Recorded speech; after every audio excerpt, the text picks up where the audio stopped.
hockey fans. Welcome to Lynchburg, Virginia. My name is Caleb Fitzpatrick. Beside me is Adam Fornwall. It's homecoming weekend at the Hill City. Tonight we've got the Syracuse Orange in town to play the Liberty Flames. Big conference matchup. The first time in history these two teams have ever played each other. Liberty defending the title. What do you expect to see tonight? Like you said, first-time matchup. Both these teams come into this relatively hot. Syracuse losing just one game against Delaware. Liberty, of course, losing Alabama in the opening weekend. These two teams playing very, very well. It'll be interesting to see how they face off against one another first time.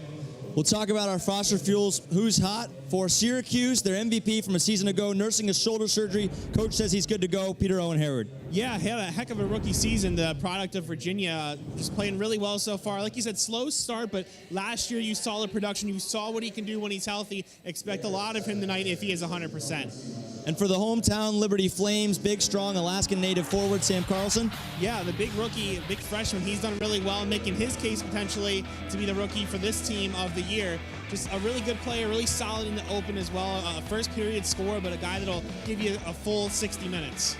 Speaking of Sam Carlson, he's standing by with our very own Monica McKenzie. All right, Sam, you guys are coming off fall break. Do you think that time off will affect your team chemistry and momentum at all? Yeah, no, I mean, not negatively, of course not.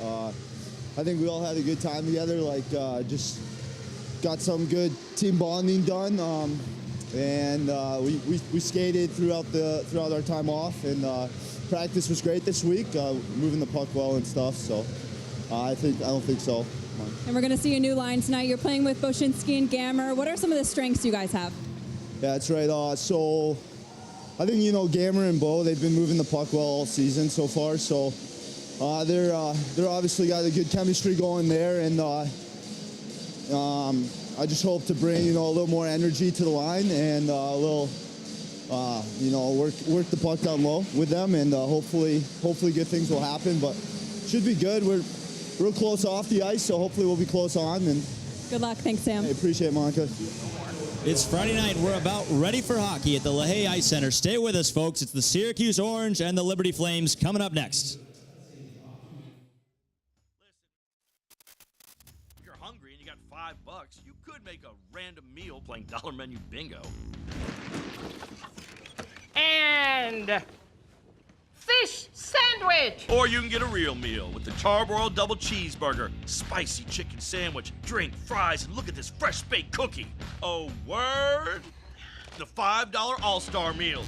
There's 4 of them, and there's no better way to spend $5. Only at Hardee's.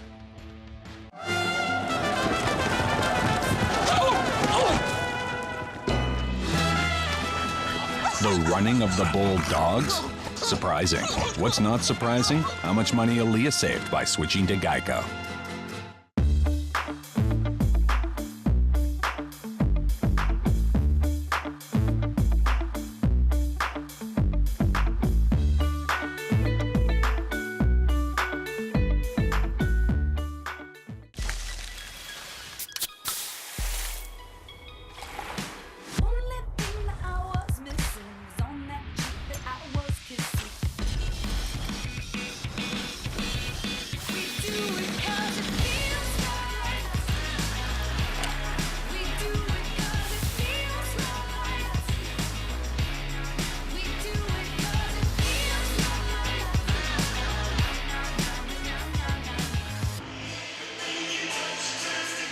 Glad you've decided to spend your Friday night with us here at the LIC. Rhett McGibbon here alongside Jared Smith, Caleb Fitzpatrick, and Adam Fornwall. We'll talk to him in just a few minutes. Got a newcomer to the old ESCHL. That's the Syracuse Orange. They come in right now with a 4-1 record. And this is a battle tonight, guys, of two teams that do extremely well on the side of specialty teams. And really, you could say, you guys talked about a little bit earlier, that's where the game could come down to tonight. Yeah, this Syracuse Orange is posting a remarkable 94% on the penalty kill. I talked to the coach before the game, and he was telling me that they've worked some extra on the penalty kill because they believe it can steal games for you. That said, they've really not faced a powerful power play unit so far this season. The Liberty Flames posting a 37% mark on the power play. We'll see which of these two spectacular units wins here this weekend.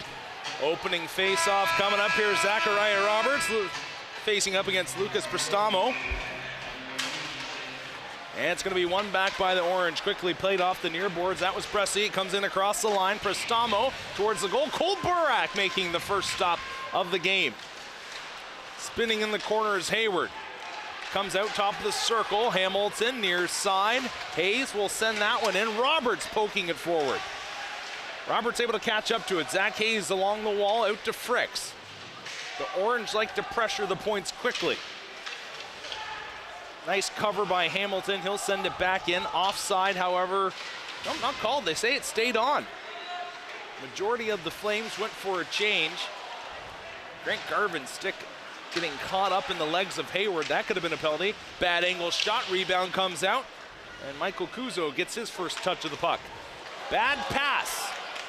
Here comes Jacobs. Lone Ranger rush as he takes it in deep. Zane Shart's covering him. Quinn Ryan coming in to support as well. Thompson was thinking about it, slow to activate, out to the line. A shot through traffic, deflected in front. Sharts had to be quick to get that puck. Nelson ahead. Board banked by Garvin. Quinn Ryan now to Thompson. Thompson, nifty move, but couldn't hold on to it. Played back near wall. Zane Sharts towards the net, tipped at the side of the goal, and they were almost able to bank it in off Kuzo.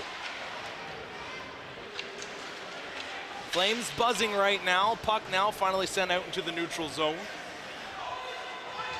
Back in by Nelson. Flames are going to send some fresh bodies on the ice. This is going to be a tough one for the officials to get the correct lineup back on the ice as the Flames were right in the middle of a full change.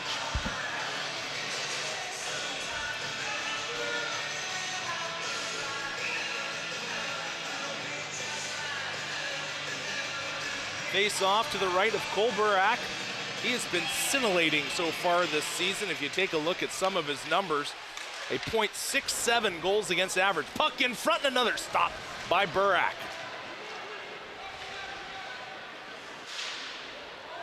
It's going to high and touch the rafters.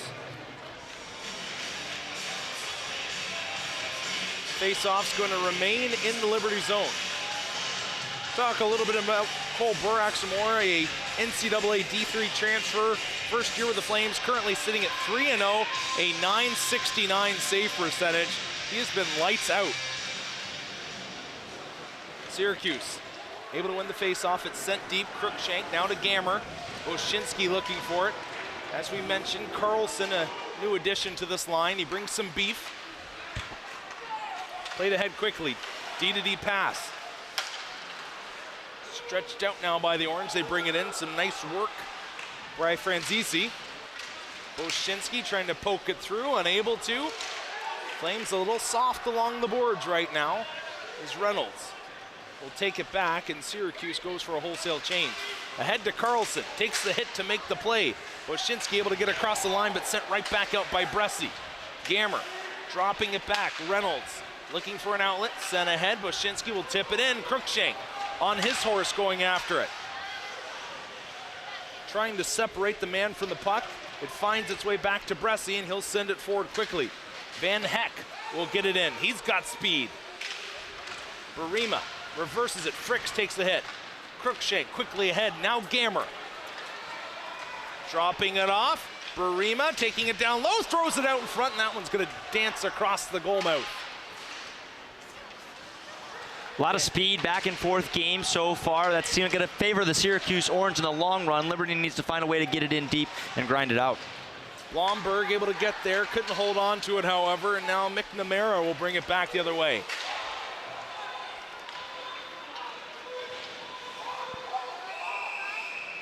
Faceoff should come all the way down. That's obviously intentional offsides. And it will. This puck is going to go all the way down deep into the Syracuse zone.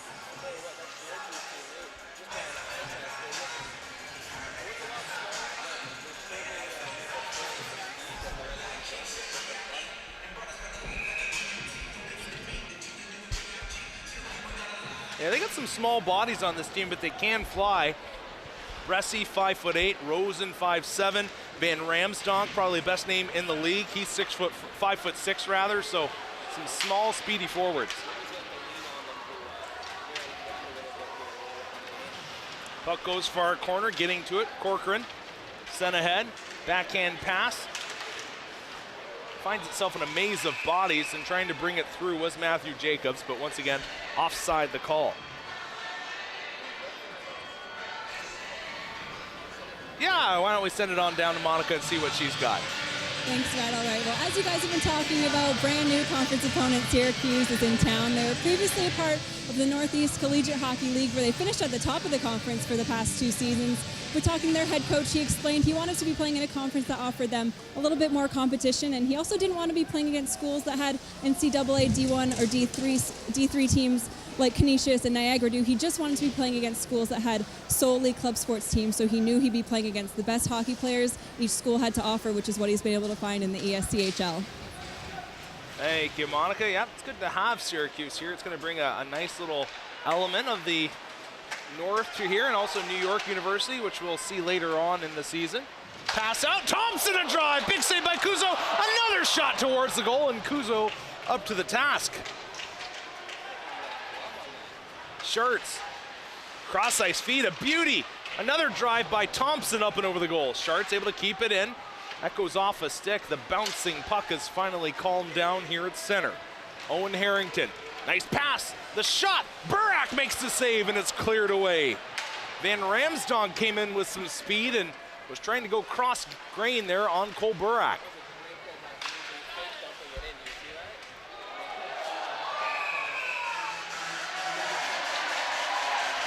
An LUPD officer catches that flying puck and gets a cheer from the crowd.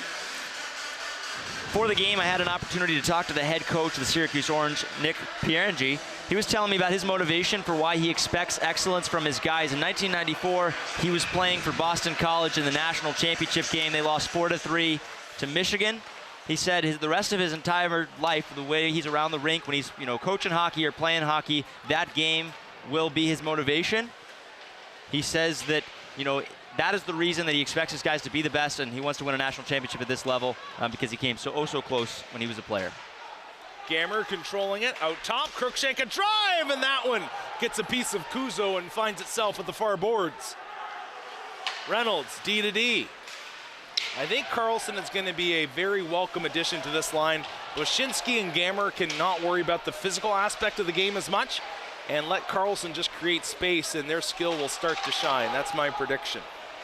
Gammer able to get to it deep.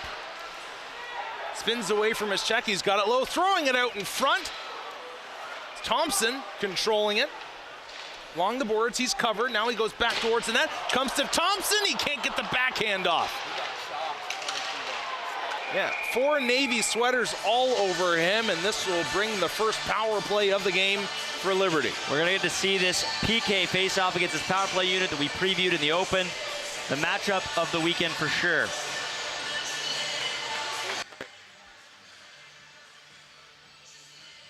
Time to take a look here at our keys to the game brought to us by The View, and we're going to get in touch here with Adam Fornwall because he's just doing a great job of being quiet down there for us. Adam, what you got?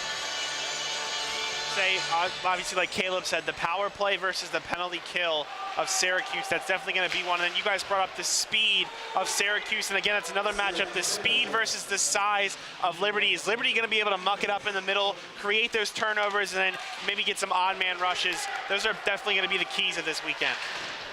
Quickly sent around by Syracuse. Thank you, Adam. As play continues, the puck is sent deep, and a very aggressive penalty kill being shown thus far by the Orange.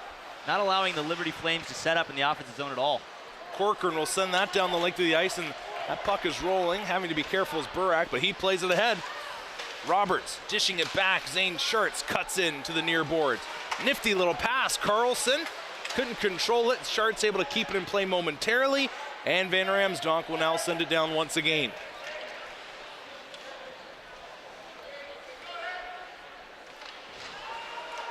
Little miscommunication there by the Flames as Colt Steele playing it now to Fricks. 1 minute remaining on the power play. Carlson able to touch that puck. Hatchet, he's a big body, 6'4". Now Wyshynski circling the top of the circles. Fricks, Gammer, back to Fricks, a double screen in front. Carlson, Fricks, Near side, Gammer, his shot off a skate, keeping it in place. Fricks, Steele wanted it. Now back to Gammer. Another shot tipped in front by Bushinsky as he was trying to dodge the puck. Carlson just doing work in front. He's got a stick right in his gut. Maintains his position, however. Colt Steele to Gammer. Bushinsky wants it low. It comes to him. They look back door. It comes, but it sneaks through. Fricks was knocking and tapping that stick on the back door. It came to him, but he was covered quickly. Gammer back out top. Steele now with a shot. Tipped in front. Rebound. Oh, big save by Kuzo. Puck still free on the goal mouth, and now it's covered up as the Flames are knocking on the door with their first power play of the night.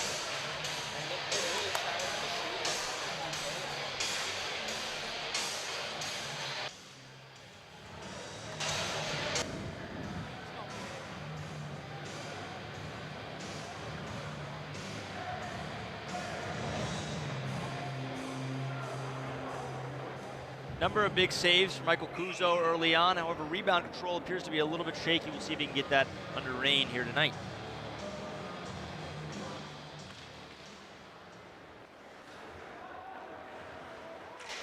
Puck down deep. Now to the near boards. Cruikshank now controlling it, trying to throw it up the wall. Almost pinched off there by Bressie. Flames standing up at the line. Now it's going to be dumped in. Hamilton able to get to it first with his speed. Threw it out in front. Was hoping Roberts perhaps would be able to get to it. Rosen now able to clear. Reynolds. Nice pass. Roberts, a nifty play. Zach Hayes, shot, stop. Rebound. Cruikshank with a drive. Stopped by Kuzo, and he crashes the crease.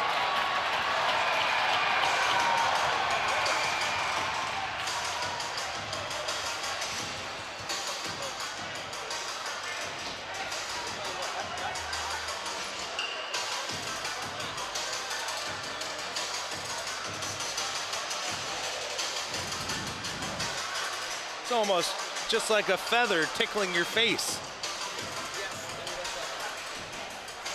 Cruikshank gets the wide open opportunity on the rebound, just sticks the shot right in the gut of Michael Kuzo.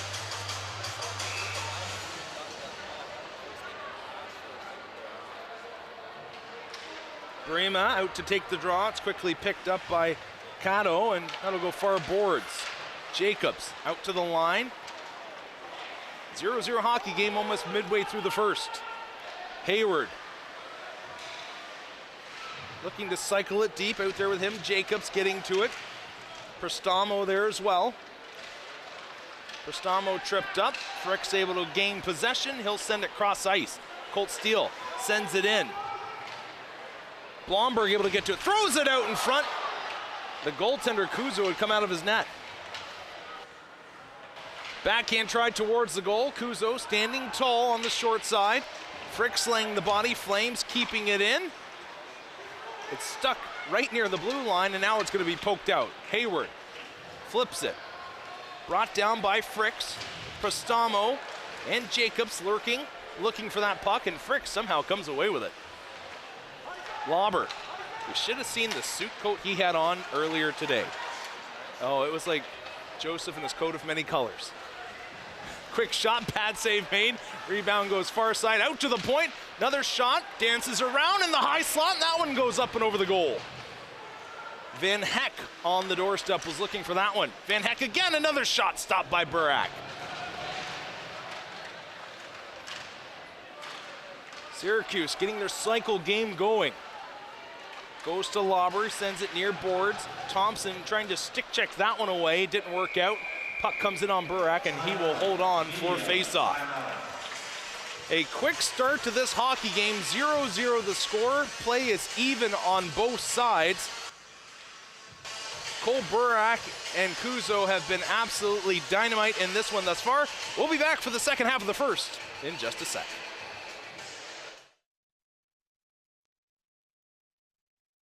Be free to be you. The freedom to drive what you want to drive, wear what you want to wear, and bank where you want to bank. At Carter Bank and Trust, you'll find the freedom to bank the way you like. Personal service with a smile, face to face from people that know you. And with services like our no-fee debit card, lifetime free checking, and over 100 convenient locations, you're free to bank your way. Carter Bank and Trust, the freedom to be you.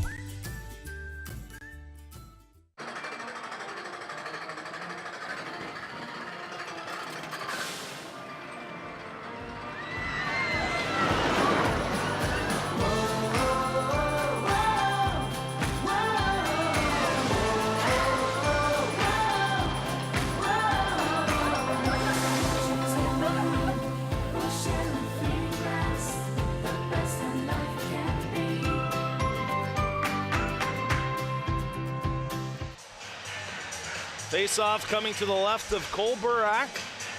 He has been sharp so far on the night, trying to keep that goals against average under 1. That's probably doable over the course of a season. Yeah.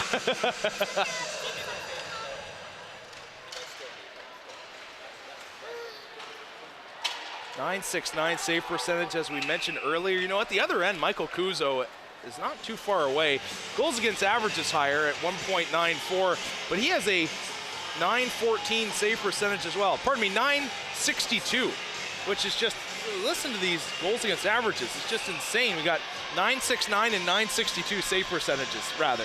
That's just unheard of. And Kuzo's goals against average, oh, this was last year when he played in the USPHL Elite with the Hitmen. That was a 1.94. He did quite well there.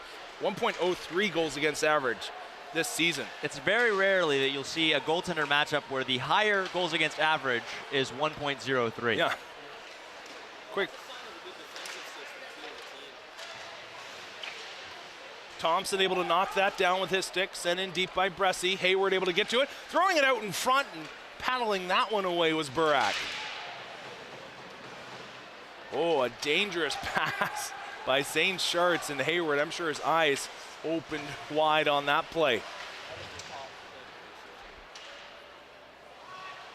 Thompson dropping it off. Nelson shot through traffic. Pad save made it. Came back inward, and having to be sharp on that play was Michael Kuzo. Yeah, you won't get away with too many of those passes throughout the game. Keith Lambert, number 9, is their leading point scorer on the season. He's got 7 goals, 5 assists for 12 points, but we haven't seen much of him thus far in this hockey game.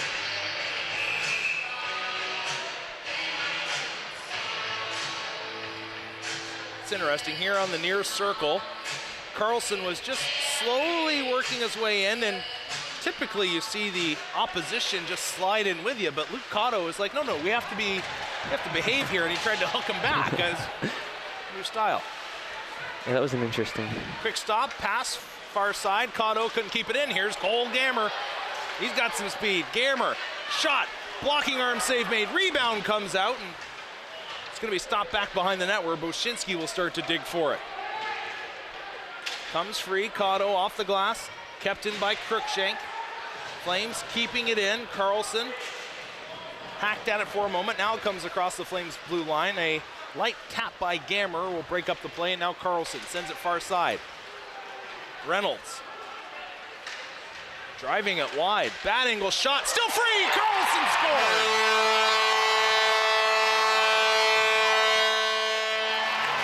That's the beauty right there. That's the beauty of just a low shot, hard, handcuffs the goaltender, and then you got some beef just driving the far post hard, and he shovels it home. That's where Sam Carlson's going to earn his paycheck. They don't actually get paychecks at this level, but Sam Carlson is big, strong. We've seen him on that power play earlier, camping out in front of the net, refusing to go away. The defenders are he's so big, you can't stop him. He's going to walk in, he's going to clean up that rebound 9 times out of 10, and that's why he's such a good player for this Liberty Flames team. Lambert throwing it in on goal. Burak able to make the save. Another dangerous outlet pass by the Flames, cut right through the high slot. Here comes Lambert once again, tried to make a move. Unable to get by Crane. Hayes out to the point, kept in. Stopping it behind the net was Burak, and now the Flames will set things up. Clean outlet by the Flames. They've got some speed, dropping it off. Zachariah Roberts makes a move.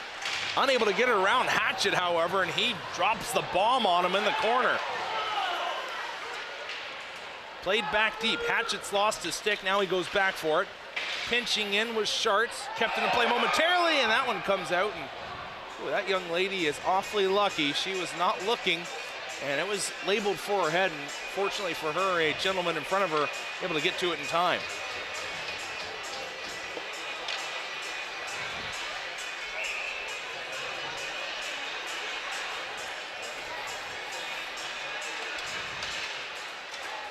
I don't believe the Flames coaching staff thought they were going to get as much offensive productivity from Carlson as they have when he came in. And, you know, you might look at it and say, oh, big deal. You know, he's got his 4th goal now of the season, but calculate that through the rest of the year. You're looking at a guy that's going to score 15, 16 goals for you.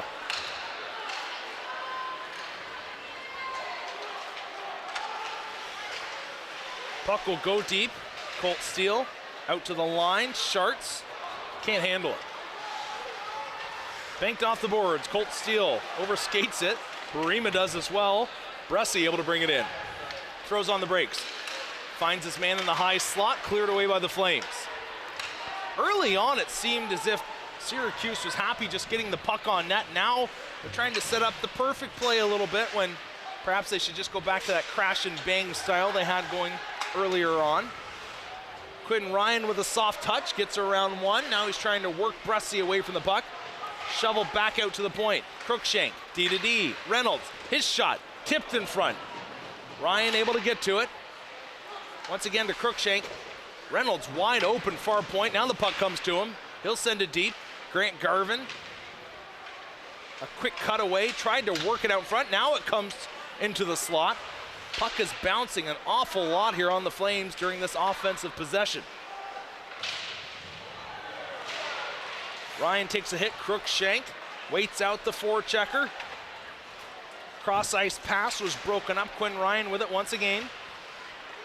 Top of the slot, wide open. That shot wide of the goal. You don't want to give him that much space. He'll typically burn you. Garvin controlling it once again. Cycles it deep. Crookshank activated in from the point. He gets it free. High slot, a shot. That's going to be stopped, and whistles blown. They motion outside the zone, and I believe we're going to have a crease violation on the Flames. That's just one of those calls where it depends on the official. Oh, he bumped the back of the net when Garvin dove there, or Crookshank. When he dove, he hit the back of the net and possibly bumped it off the moorings. Sharts gathering the puck, will send it in on the diagonal. Takes a hit to boot. Gammer able to control it deep. Gammer working for it, comes free. Gammer out to the point. Flames using the points now. Syracuse catching on to it. They're attacking the points a bit heavier. Broshinsky trying to send it out in front. He's battling for it. Gammer able to get to it. Board bank. Sharts had to go through him once again. Struggled at keeping pucks in here in the first period. Sends a bullet pass ahead though. Here comes Broshinsky. Throws on the brakes, a nice pass, and that goes off the skate of Gammer. Out to the line, Sharts a ripper. That goes off a leg. Syracuse tired, will send it in. Patted away, they go for a change, but Van Ramsdonk says, I got more legs, and he goes after it. Sharts at a standstill, far side, Nelson to Hamilton. Hamilton, the stutter step cuts in, he lost it the last moment. Nice little play around the defender, but couldn't bury. Tipped in across the blue line. Lauber reverses it off the wall, dropping it back. Flames passing on point so far in this game as Hayes will dump it in. Near corner, Hamilton, the captain, walking in off the circle. His shot gloved by Kuzo. Interesting that after Liberty scored the first goal, Syracuse on the defense has kind of backed off. We saw them real aggressive early on, but right there we see Josh Hamilton pick the puck up at the hash marks and be able to take several steps in towards the goal before he's able to rip a shot from a prime scoring opportunity. Prime scoring area, excuse me. Yep.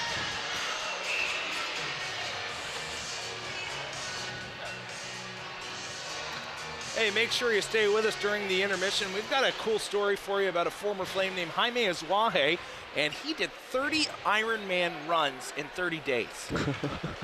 That's just insane. That's so absurd. Make sure you stay and watch that one. It's a dandy. That is ridiculous. Shot goes off a stick, now behind the goal. Getting knocked down was Garvin. Only one penalty so far on the day. That was to Syracuse. The Flames unable to capitalize. That puck sailed in on goal. Up to the task easily was Kuzo, and we'll have another face-off down in Syracuse ice. But yeah, like Caleb, like what you were saying, right now Liberty can kind of hold on to the puck, cycle, and pick and choose some nice shooting opportunities. Which is interesting because the goal, if you remember, came from a bad shooting angle. Just happened to bounce out on the doorstep there. But they have all sorts of looks right now. It almost looks as if the Syracuse team is a little intimidated. They've had to back off a little bit. You know, we'll see how disciplined they are, if they can stay and stick to the game plan, even down a goal. Gamer near boards, this line rolling tonight. Crookshank through traffic. Goes far corner. Reynolds activating in from the point. Getting to it. Panalino.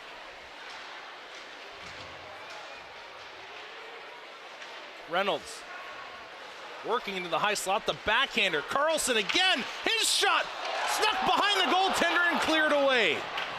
Rebound control has been a huge concern for Kuzo early. Carlson knocked down. Puck is free. Gamer able to get to it. Sends it out top. Reynolds with a drive rather. Carlson posted up in front, but Kuzo up to the task.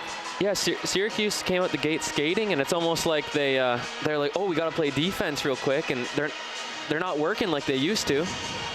They just get to their spots, and it's almost as if that first goal from Carlson, startled them a little bit. Yeah. How valuable is it to have a guy like Carlson in front of the net? Big, strong, physical. It's almost like you need the defensive pairing of Ford Hatchett against Carlson all night long, just beef on beef. Yep. That one's slapped out. Quinn Ryan coming in. He's got a man cross ice, and Garvin couldn't tap it home. Net comes off its moorings, and a face-off will come in just a moment. Heck of a back check from Sean Misek there. Hustling all the way back, make sure he disrupts that pass coming across. Take another look at it here. Quentin Ryan just puts that one on a saucer, sends it cross ice, and they were just able to get a piece of Garvin at the last moment. I gave Misek the credit, but I should apologize. Pucciarelli was actually the back checker coming in strong, disrupting that play.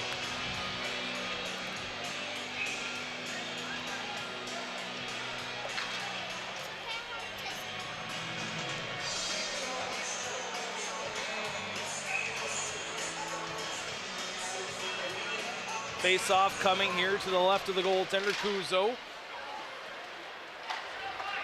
Quickly sent ahead. Van Heck. His shot off a stick and out of play.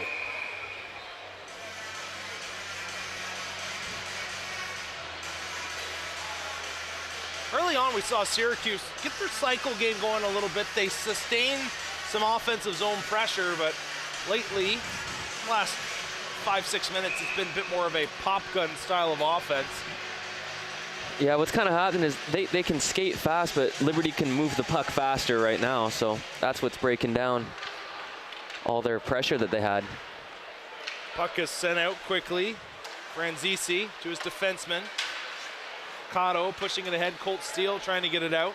Lauber now controlling things to Fricks. Fricks had it knocked off a stick. It comes in front. The backhand try went wide of the goal. Colt Steele will send it high off the glass and out. And this one has enough steam. Syracuse was yelling heavy hard for the curler to brush it away, but didn't work out. He's taking that one to the house. Off the glass and out by Peters. Flames tried to fire it right back in. It's going to be brought down by Corcoran. Colt Steele had him lined up, and now he's able to clear it out across the line. Bressi will send it in. Burak gets a piece of it. Flames quickly transition back out of their zone. Hayes, nice pass ahead. Colt Steele had to take it off to skate, however, and now Syracuse. Boardbank. Harrington loses it in his skates, is knocked down. Van Ramsdonk across the line, trying to funnel that one towards the net, unable to. He's being helped out by Harrington. Van Ramsdonk with it again, Harrington. Hands are getting up high between himself and Reynolds. It's batted free. Crookshank is going to skate this one north. He gets tripped on the play. Penalty is coming as Bressie touches the puck, and the Flames will head back to the power play with 16.3 seconds remaining. I'd like to see this one again. Crookshank. He's skated himself. It looked like he sold it perhaps a little bit. Let's take another look. He's been known to do that. No, you know what? Yeah, the little bit of a flea flicker there at the end. Yep. But he did get hacked at the ankles. He made the most of it, though. I'll give him a Juno. That's for music, though, isn't it? It's for music. Yeah, whatever. I hear Crookshank can sing. Batted down. You got to be careful. They've scored 2 shorthanded goals in this short season. Hit along the boards. Hamilton digging for it, comes free, and that's going to do it for the first period of play. The Liberty Flames lead by a score of 1-0. Sam Carlson with the goal. Yeah, it'll be good to start the second period on the power play. We've had one look at the Syracuse penalty kill. They'll be able to get back in the intermission. The coaches can kind of analyze that, and they'll probably come out with a bit of a game plan here for the first minute and 44 seconds on the power play. Coming to the Syracuse locker room right now, I'm telling my guys, we've got to go back to the way we played that first 10 minutes. We've got to stick to the game plan and remember who we are as a team, because it kind of seemed like they started to question their identity there late in that period, getting away from the things that they do so well. Flames a energetic first period of play. Sam Carlson with his 4th goal of the year. We'll be back to hear with the Syracuse head coach in just a moment.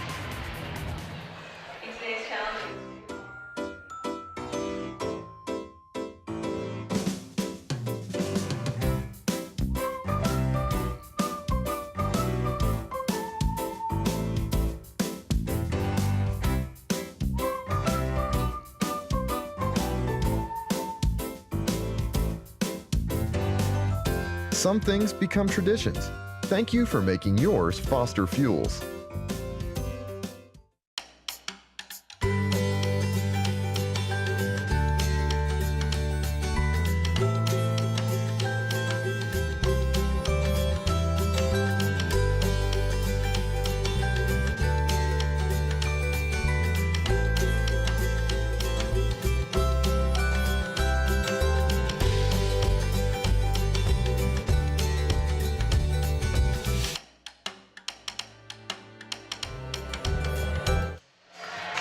Welcome back to the LIC. The Syracuse Orange currently down 1-0 to the Liberty Flames.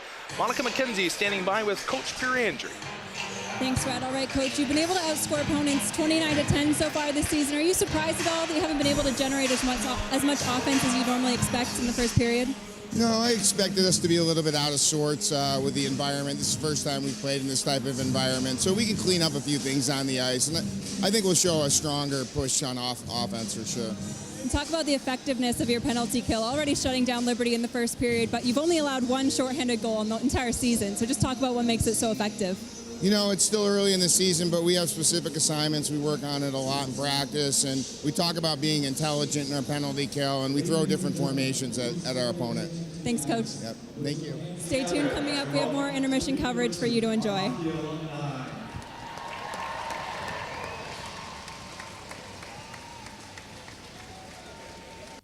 Sodexo, global leader in quality of life services, is committed to creating exceptional experiences at Liberty University. Enjoy delicious concessions as we cheer on the Flames. Visit us at our many dining locations for both campus and community, and join us in our efforts towards sustainability and fighting hunger in Central Virginia. Sodexo is changing the face of college dining.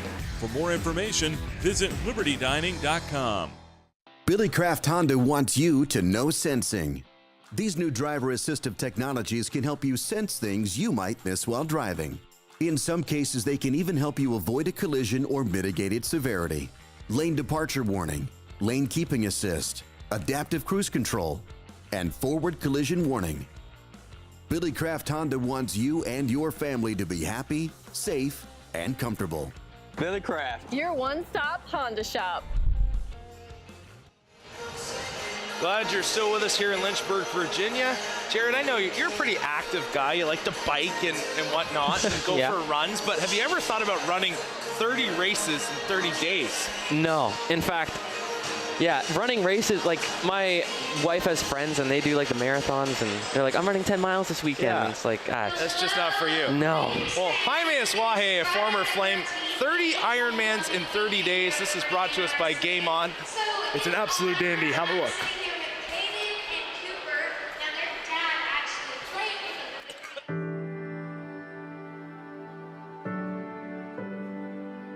As a Christian, we should have the greatest adventures because we know who created the earth.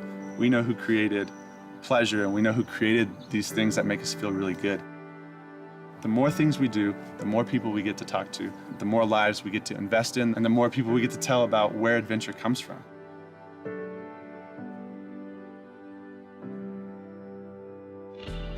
Jaime Asuaje sees the world a little differently. An athlete willing to push himself to lengths most people would never dream of.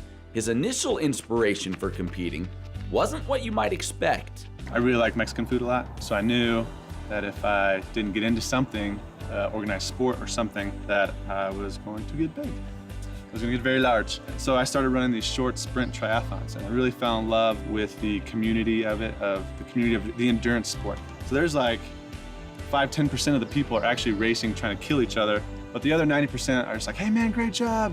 And there's a really cool, tight community. That feeling of community only pushed him to keep pushing himself.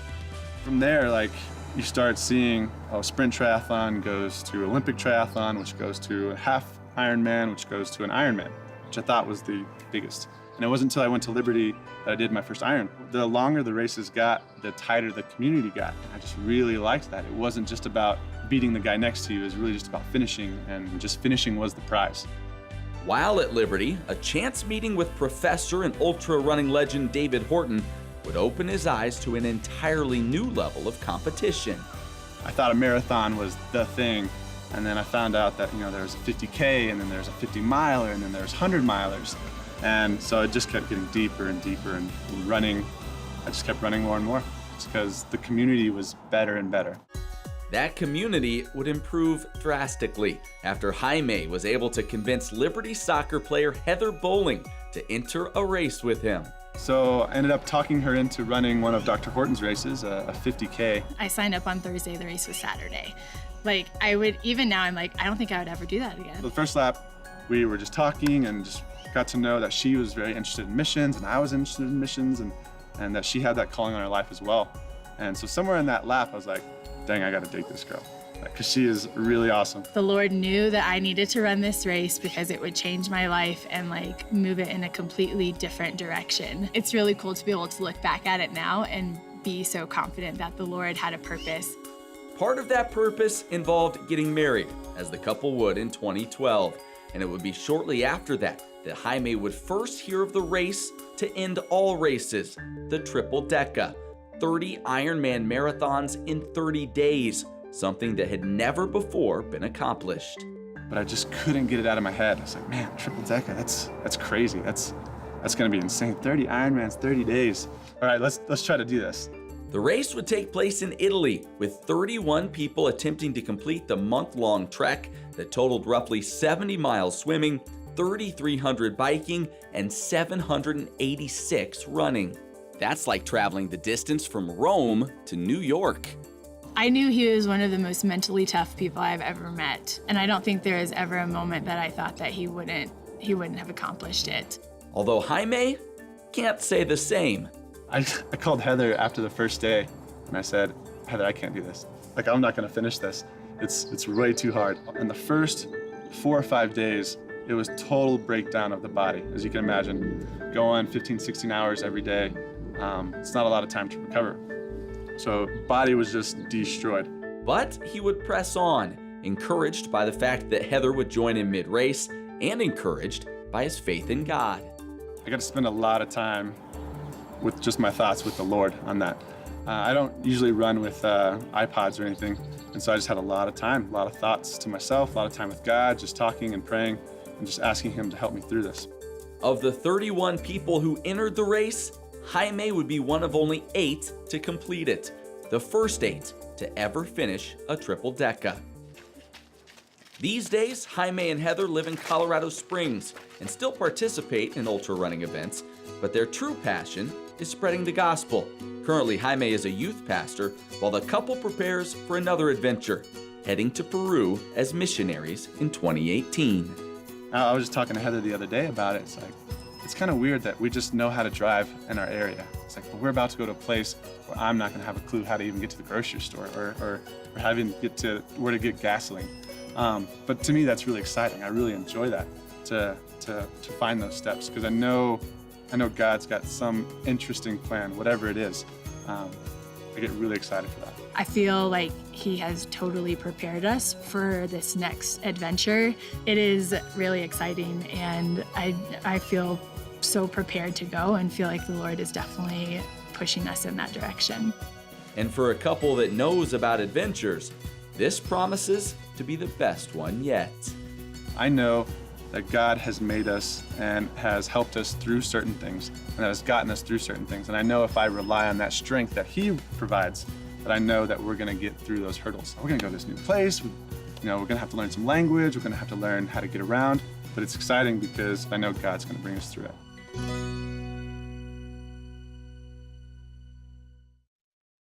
And it's game on, 4th and 18. Friends rushing the party in under an hour. Supermom's headed for the snack aisle.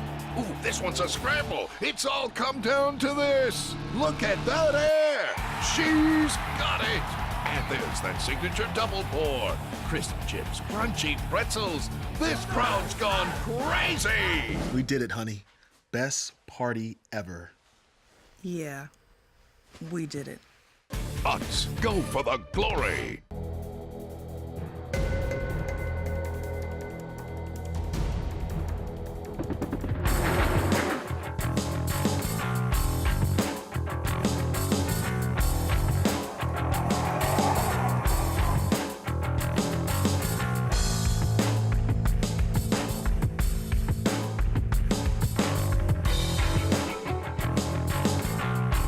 Musco Lighting. We make it happen.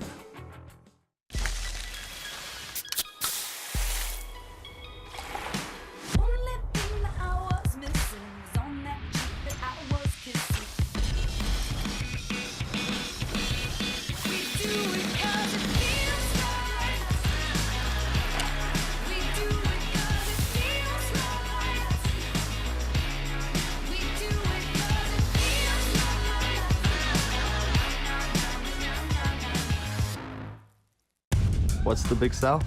It's our home. Our home. Rooted in excellence. Built From hard work. It's our backbone. An undeniable will. Driven to surpass our potential. It's our heart. Unbreakable bonds. And our journey. Striving for more. Determined to lead. Day in and day out. This is the Big South, where winners are made.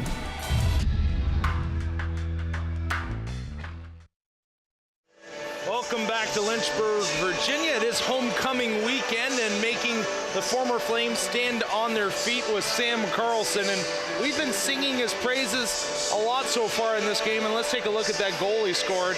And I think we're going to say this for the next 3 years. It's typical Sam Carlson fashion, just driving the net. So Basil Reynolds gets the puck in the zone, carries, drives wide, D getting activated on the rush like normal, just throws it on goal. Mike Cuso loses track of it, and Sam Carlson is using his size to get to that prime scoring area and bury that loose puck that's sitting in the crease. It's an ugly goal, it's gritty, it's grindy, but it's Sam Carlson's game, and that's what makes him so good. Covering him was Van Ramsdonk, all 5'6" of him. So a play for Carlson, which I don't want to say was easy, but a mismatch there in the high slot. You've got a smaller body trying to cover the Flames' biggest guy. You mentioned it earlier, you know, if I'm Syracuse, you see the mismatch there, and it's rare that you would match a defensive pair to another team's second or third line, this combination of Gammer, Bocinski, and Carlson. However, they're so big that if you don't put a sizable defensive pair out there against them, they're just going to outmuscle you all night long. Once again, Carlson, the goal scorer for the Flames. Only one power play in full in that first period. The Flames will start off the second with a power play of their own. Make sure you stay with us. More action to come. And it's game on, 4th and 18. Friends rushing the party in under an hour. Supermom's headed for the snack aisle. Ooh, this one's a scramble. It's all come down to this. Look at that air. She's got it. And there's that signature double pour. Crisp chips, crunchy pretzels. This crowd's gone crazy. We did it, honey. Best party ever. Yeah, we did it. Let's go for the glory.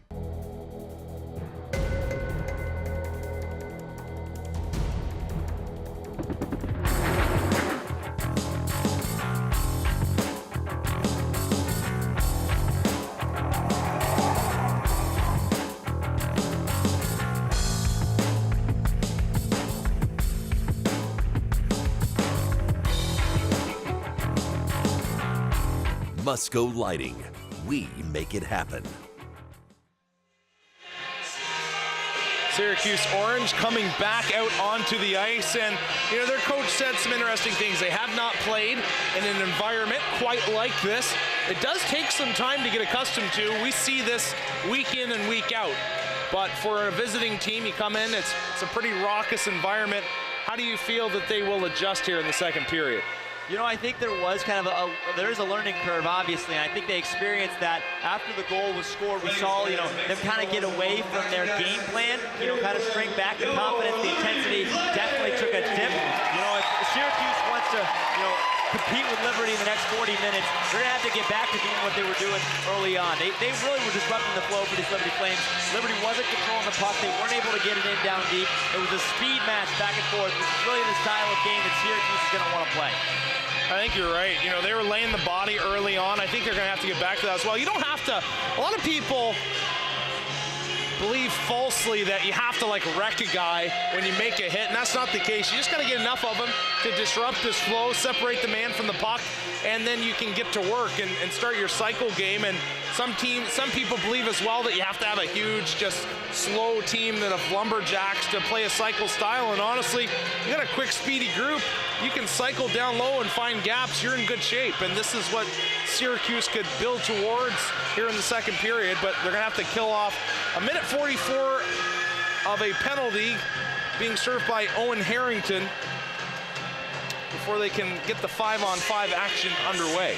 And I think this will be huge for them if they can kill this. They know that this is a strength of theirs. So you start off with a kill and you can say, that's good, we got our game under control here. But it'll be big for Liberty to take even more momentum right here, get them out of the game early. Bressie able to get to it, trying to poke it around. Flames gathering control deep. Ryan out top, Zane Sharts. A wrister pad save made. That was tipped in front of the goal, and Kuzo had to be sharp. Roberts near boards. Sharts, they came on him quickly. Sharts with it again. Shot that one right into a body. Nice job by Hayward. It's going to be dropped off, and now clearing will be Rosen. You hate to say it because Zane Sharts is a very intelligent hockey player in general. We've seen a number of mistakes from him tonight that just kind of seem, you know, like he isn't looking or isn't thinking. There's something is off about Zane Sharts so far this evening. Sharts holding on to it. High slot, Thompson unable to fire. Gammer controlling things now. Roberts cycling it deep, hoping Gammer was going to go there. Garvin reads the play, however, able to come away with it. Gammer, Sharts, the 1-T off a leg. That one catches high glass and goes out of play. I'll tell you, too, it's a real advantage to have a power play right at the beginning of the period on clean ice. No snow, nice crisp passes. So they need to capitalize soon here. They got 28 seconds left.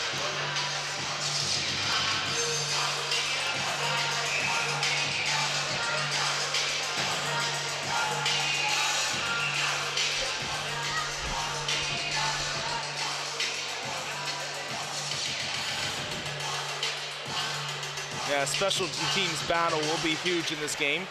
Flames have yet to face the Syracuse power play. Gammer, top of the circle, a shot, well wide. Fricks. Different look here by this second unit. The Flames top unit likes to go from a overload into the umbrella. Second power play here starts right off into the umbrella.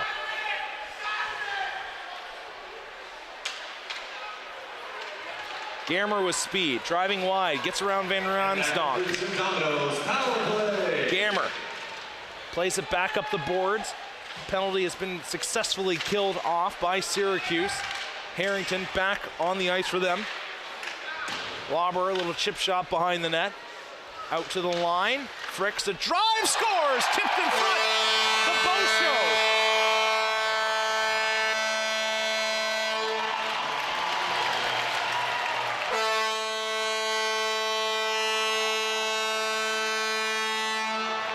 The Flames unable to get it done on a power play, but shortly thereafter, Jacob Fricks with a shot from the point, knocked down in front. The deflection from Jordan Boczynski, the freshman, gives the Flames a 2-0 lead.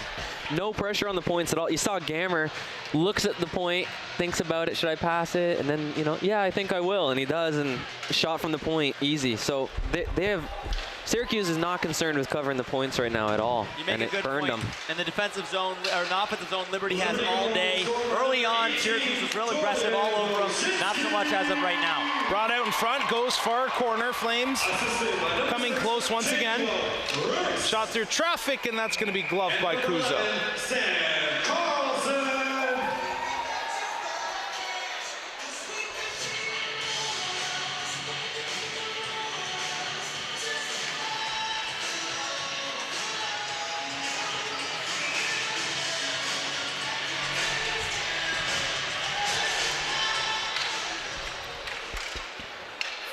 Face off, won there by Syracuse.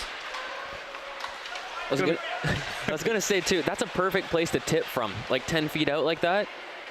Tons of movement on the puck for the goalie to try and track down. Played up along the boards, kept in by Bressie. Reynolds. Far side, Blomberg able to clear it out. This will go for icing.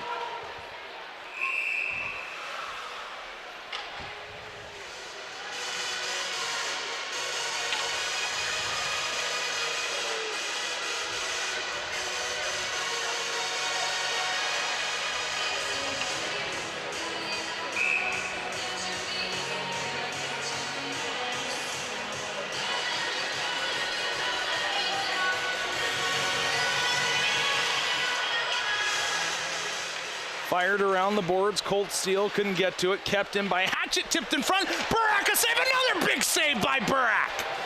Locking the door down. Hatchet a drive. That goes off a body. Another shot through traffic. And Burak able to get the glove on it. Wow. Locking it down is right. To push over like that and keep your legs flat on the ice, that's not easy. See the replay there. Wow.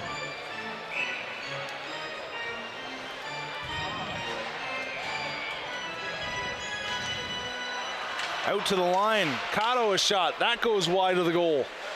Carlson gets it out to the point. Kept in, however. Nice work there by Franzisi for a moment. Now the Flames able to clear. Bouncing puck will come in on goal, and Burak will just settle it down. Cross ice feed right to Garvin. 2-on-1 if they hurry. Ryan, Garvin, drop back. A shot right into multiple bodies. Puck was lost for a moment. Now able to get to it for Franzisi. Interesting choice from Grant Garvin to drop that puck back for Nelson. Breakaway, Thompson, in, backhander, scores!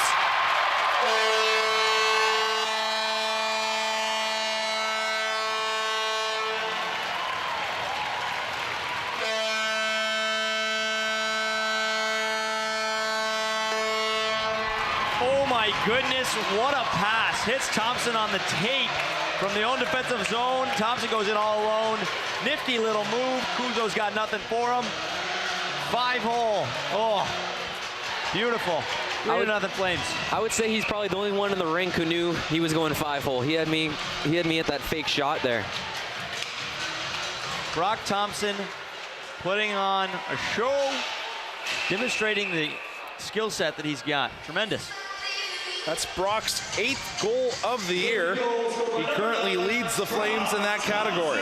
We talked about him a lot last year as somebody who's got the ability to be a real contributor on the offensive end for this team. And so far this season, he's just done nothing but break out and be the, and lead by example in the scoring category.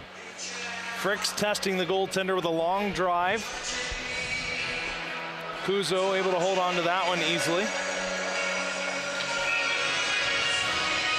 Roberts into the faceoff dot. Zachariah Roberts quietly has 4 goals on the year for the Flames. Sent through the crease. Lauber holding it in, cycling it deep, brings back up the boards by Hamilton. Roberts all alone on the doorstep, but they couldn't get the pass through. Van Heck sweeps that one into Liberty ice. Lauber back up the boards. Hayes. That was behind his man. The Flames have just done a quality job of breaking out of their zone with speed. Somehow Lauber able to stay on sides. Coming in, Hayes, a blocking arm save made. Back towards the goal once again, sticked into the corner by Kuzo. Cycled deep, Hayes going after the puck, far side. Towards the net once again, played back behind the goal by Kuzo. Thrown out in front, Hayes had some space there, couldn't hold on to it. Preston, he comes in, his shot, and that's easily gloved by Burak, and now we got some pushing and shoving as Van Heck comes in as well.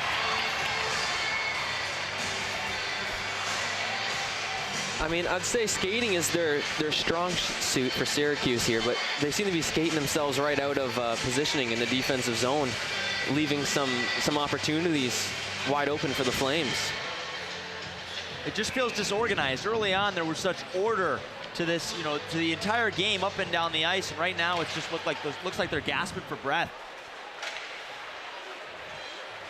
Flipped out to center, right onto the stick of Carlson. He's gonna drive it wide, muscles his way in. Boshinski was driving towards the far post and took a little shot up high.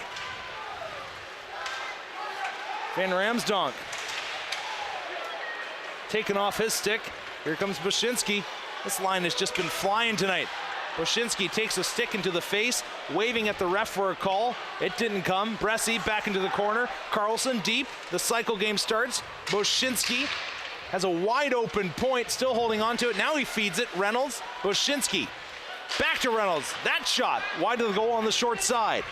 Poked down deep by Cruikshank. He sends it out high. Gammer top of the circles. His shot blocked down. The defenseman way up high. Bressie able to get to it. It's poked away by Reynolds. Boshinski to Reynolds. Played ahead. They were looking for Blomberg. It snuck in behind him. Great hustle play by Matt Cruikshank to get back and stop the odd man rush. Flipped out into the neutral zone. Things here in this second period really opening up for Liberty. Nelson ahead. Blomberg had skated into a troubling area, almost got in the trolley tracks, and now Syracuse across the line. Nifty play, dropped off, puck still free. They're holding on to it out to the line. The shot through traffic is blocked away by Liberty. Blomberg goes into the boards awkwardly, slow to get up, but he's back on his skates. Here comes Colt Steele now with it.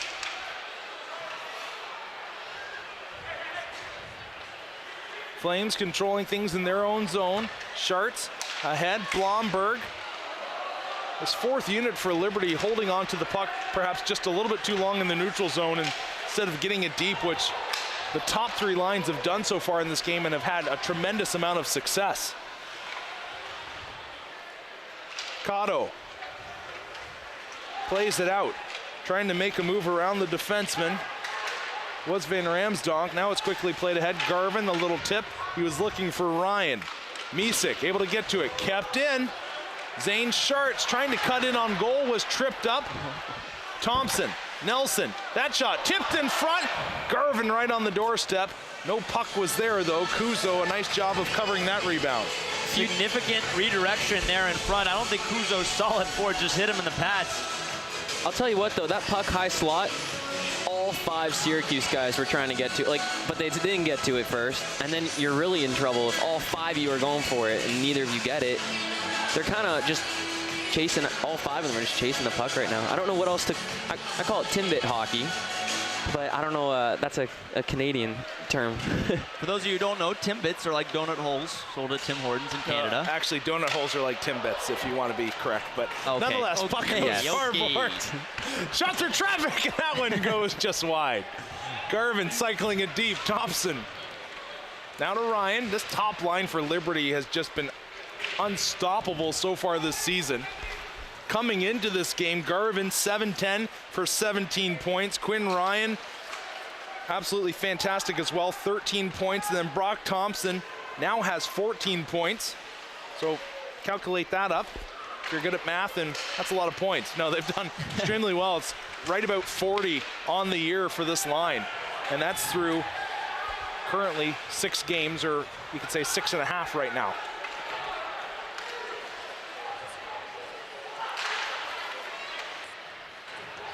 Puck's gonna go all the way down. Carlson able to get to it. Carlson.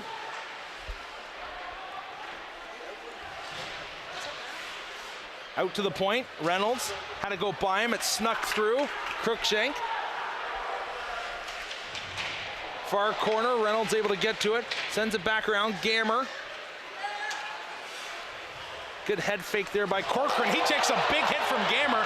Gammer gives him an extra shot, no call. Boshinsky a drive, rebound comes free. Trying to shovel that one towards the net on the backhand was Carlson. Gammer wide open, misfires. Reynolds at a standstill, able to keep it in the offensive zone. It's sent in on goal, and just playing that one into the corner was Kuzo.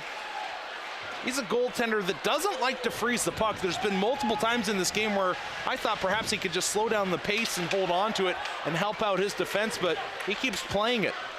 Yeah, I guess it's one theory is, you know, a face-off is a 50-50 puck, and if you can give it to your guy, that'd be better, but... Boshinsky a drive, and that goes off the blocking arm. You got full wood on that one. That was a shot. Gammer has it go by him. The back check relentless right now by Liberty. Boshinsky after it. However, getting by him, Prestamo, his shot, and that's going to be gloved by Burak. And guys, I don't know if I've seen a calmer, cooler, more collected goaltender than Cole Burak since perhaps Mike Binney and Dalton Stoltz. But let's get some more information on this hockey game. We're going to get in touch with Monica McKenzie once again. Thanks, guys. All right, well, it's actually homecoming weekend here at Liberty, and I have 2 Liberty hockey alumni joining me, Duke Cuneo and Tim Foose. So just walk me through what it was like playing Liberty hockey back in the glory days. Well, it certainly didn't have this amazing atmosphere. You know, we were playing in Roanoke back then and playing at the Civic Center, and it was maybe a little bit more of a drive, but it was a lot of fun. We had big crowds back then too. Yeah, just going to Roanoke and Charlottesville was the drive there and back was not so fun all the time, but man, we had a blast when we were playing. Really, honestly, look forward to it. Just getting together with the guys, just having a good time. It was good. And it's great to have you guys back here for homecoming weekend. Talk about what it's like being back here, seeing how far the program's come since you were here. I mean, you touched on it a little bit. Yeah, well, I mean, it's just incredible seeing, just what Dr. Falwell, seeing his vision come forward and just seeing what Jerry Jr.'s done in this rink and what Kirk's done with the program. It's amazing. Yeah, it's unbelievable to see what God has done for the university and just people come alongside the hockey program and help and donate. And, of course, what you said, Duke, with Kirk helping out with the hockey program and what he's done in building that. Just phenomenal to see what God is doing and exciting to see what he's going to continue to do. Thanks for your time, guys. Well, Rhett, you're actually a Liberty hockey alumni, so I've got to ask you, what's it like seeing how far the program's come since you were here? Yeah, it's, you kind of live it day in and day out, and I know in some ways you don't really notice it, but when you pause sometimes, you come into the rink and you've got your coffee in your hand, you just take a look at just the facility around you. It kind of wakes you up for a moment that, wow, God has really blessed this place, like Fooster said, and it's just, it's really a privilege to be here and be able to call hockey games. And I played one season for Liberty, inaugural year of the D2 team, and the guys will probably admit now, if we wouldn't then, we were pretty bad, but we still had an absolute blast wearing the Liberty logo on our chest and going out and battling some teams. And you, Jared, you're a Liberty alum. Yep, that's right. You could have played in this barn. Yeah, that would have been nice. Yeah. It's really sweet here, yeah. Yep, although we had it better than, we didn't have to drive out to Roanoke. That's true. Gotta be thankful for that. He had a great coach. A great coach. For those of you who are unaware, Rhett coached Jared his entire career here at Liberty. Poor guy. Shot through traffic, blocked away. Jared probably has had the worst injury I've ever seen. Puck comes out in front of shot. Oh, Roberts denied. Kuzo just flashing out the pad. At the line, Lauber. D to D, Fricks, tons of room. Another shot blocked in front, and the Orange just collapsing in front of their goal. Lauber, Fricks again. His shot blocked away. Hayes able to get to it first. All the 50-50 pucks right now just being won by Liberty, and Hayes dumped late behind the play. That was Hatchett that just unloaded on him, and then we got another hit. Colt Steele goes into his bench awkwardly, and you can see him holding his chest. They're lucky they didn't get too many men there. Hit the skates on the guys changing. Icing's going to be called here, and this game's starting to get a little chippy. Wouldn't be surprised if you see the dogs start to come out for Liberty after that shift, where one guy took a late hit, and then Colt Steele labeled right in the numbers and was clutching his chest after the play. You know, we talk about how it feels as if Liberty's really taking control of this game. Michael Kuzo's made some real big saves here in the first half of this hockey game. This could easily be a lot worse than 3-0. Adam, you were right in front of that Colt Steele hit. How did it look to you?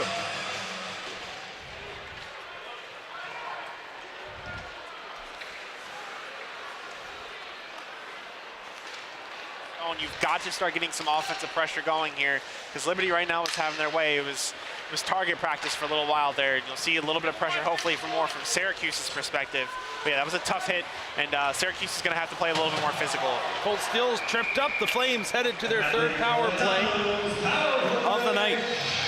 You know, Red, I think it's interesting. We talked about the penalty kill of Syracuse. Obviously, in order for them to get to that point, they have to make mistakes. And you look at some of the games that they've played, not too many big mistakes, just a lot of minor penalties. But those minor penalties will come back to get you. You can only hold that number for so long. That numbers game will catch up to you. That is very true. That penalty was drawn just because Liberty had so much speed through the neutral zone.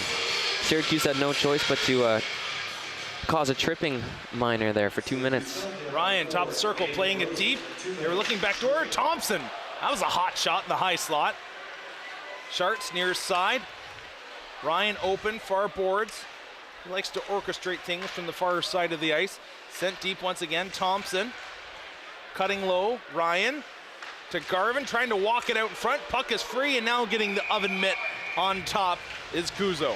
Interesting that Syracuse is opting to run more of an aggressive box than a diamond against this, umbrella power play one here for the Flames.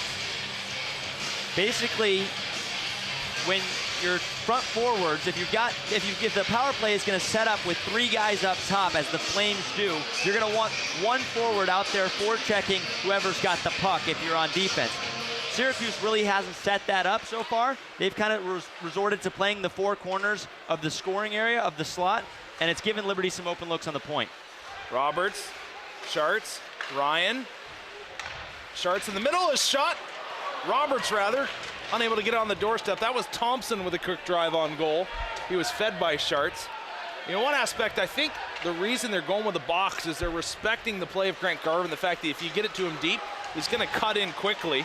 Yep. And then you'd have essentially a 2-on-1 down low if you did run a diamond perfectly. So that might be their thinking when it comes to that. Played around by Bushinsky. Colt Steele handling things. Fricks. Across Gamera drive. What a glove save by Kuzo.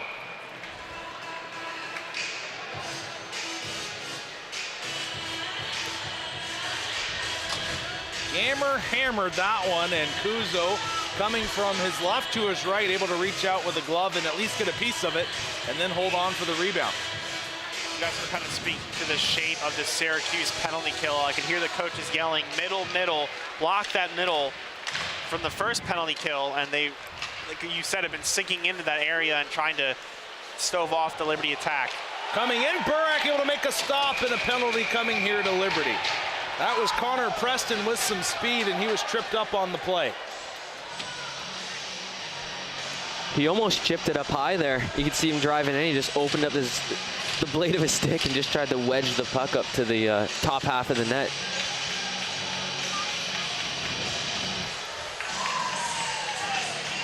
so far tonight, you can argue that Syracuse is winning the special teams battle. Really shutting down the Liberty power play, which has been so strong for them so far this season. That said, even strength has been a little bit of a different story.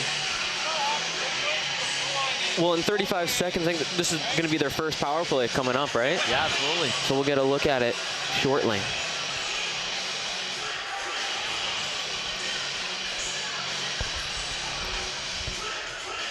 Matthew Jacobs out to take the draw. Hayward on his left flank. Corcoran out top. Cotto out there as well. Cotto with it, quick wrister. That one's gonna be stopped. That goes high glass. Didn't touch the net. You can hear Kirk Handy yelling it did, but, or actually that was the coaching staff of Syracuse. Garvin dropping it back. Church with a drive. That goes off a leg. Ryan's gonna have to get back and play defense. But the quick back check there of Grant Garvin broke up the play.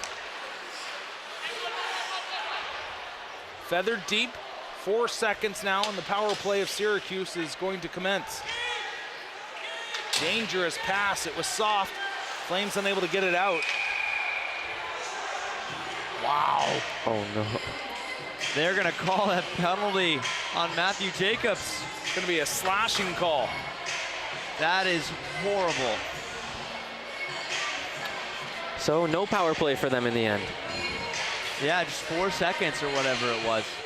As a coach, you got to be so frustrated with that in the sense that you think, all right, here's a little daylight. We're going to get our first power play. We get one on the board. We can start to build momentum. That was a pretty decent hack. Was that the one you saw? Yeah, I got to say, that's not what I saw. I got to be honest with you. I must have missed that completely because that's absolutely a penalty. It looked to me as if he kind of just, let Schartz know he was there, but I mean, he wound up on that one. That's absolutely a good slashing call, and my apologies to the officials. Nice tip out. Prestamo makes a move. Can't get the shot off. Now he does, and Burak able to hold on. Just as a former goaltender myself, watching Cole Burak, his feet are so quiet. And I know for those of you that remember when Marc-Andre Fleury first came into the league, he had really active feet. He was almost hyperactive in the crease, just moving so much. But Cole is just so quiet. He gets to his position, he stays there. He's just so fluid in his movements and such a calm presence back there. I really feel like it just spreads throughout the team in your defense when you know this guy back there is going to stop over 90% of the puck he sees. It's just, he has been so much fun, at least for me, to watch this year. And Halpany too, he's playing more and more hockey. He's getting better and better, and he's another goaltender that has quiet feet. The Flames, quite the pairing back there in goal that, honestly, I think you could easily say that the Flames have probably top 10 goaltending in this league. Yeah, from what we've seen, for sure, definitely. It's gonna be a penalty coming against the Flames. I believe this is gonna be a slashing call as well. And they probably should call that second one on Basil Reynolds for holding. Got the free hand on him.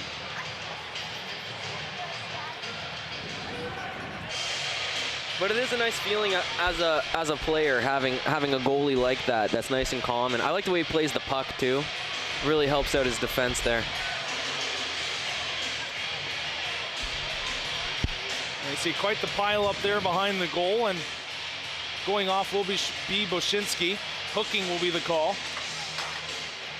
So Syracuse now getting their first taste of power play action on the night. They got about all of 4 seconds on the last one, couldn't set up, but now they will have a 4-on-3 for the next 24 seconds. Then they will have a 56-second power play after that.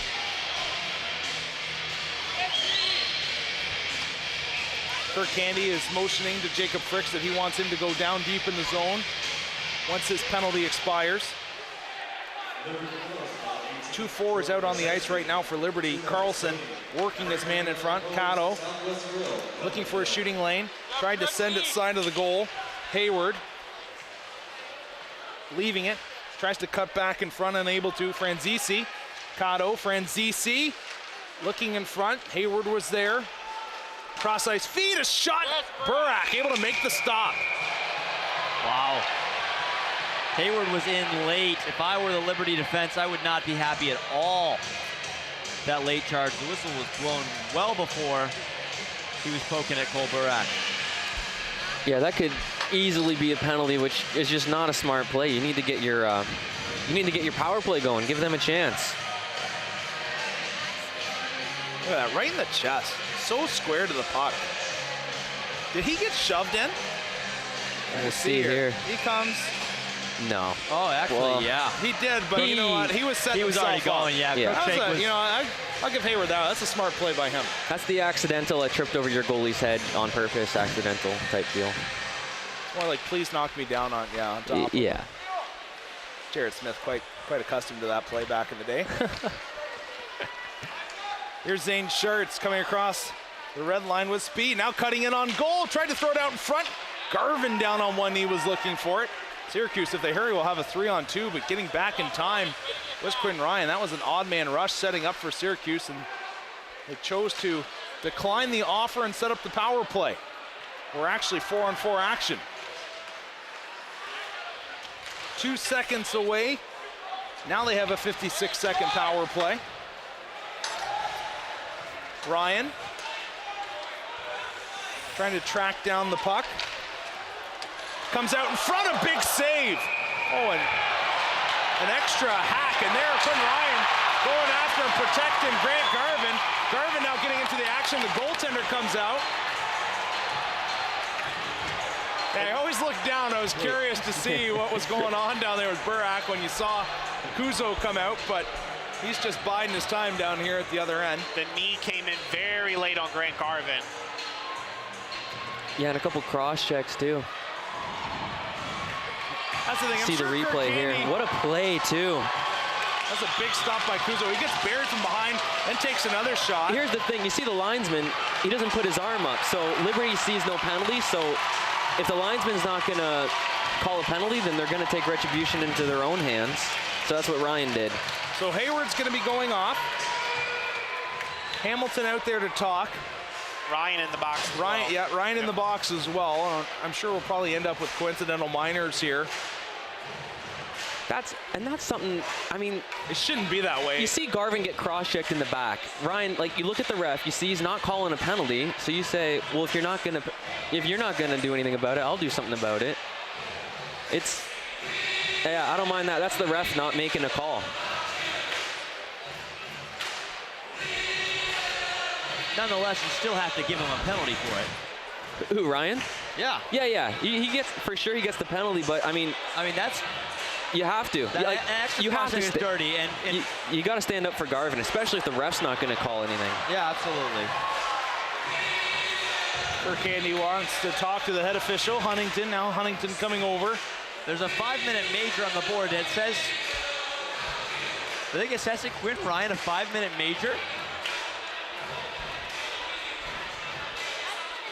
Hayward's only got 2 minutes up on the board.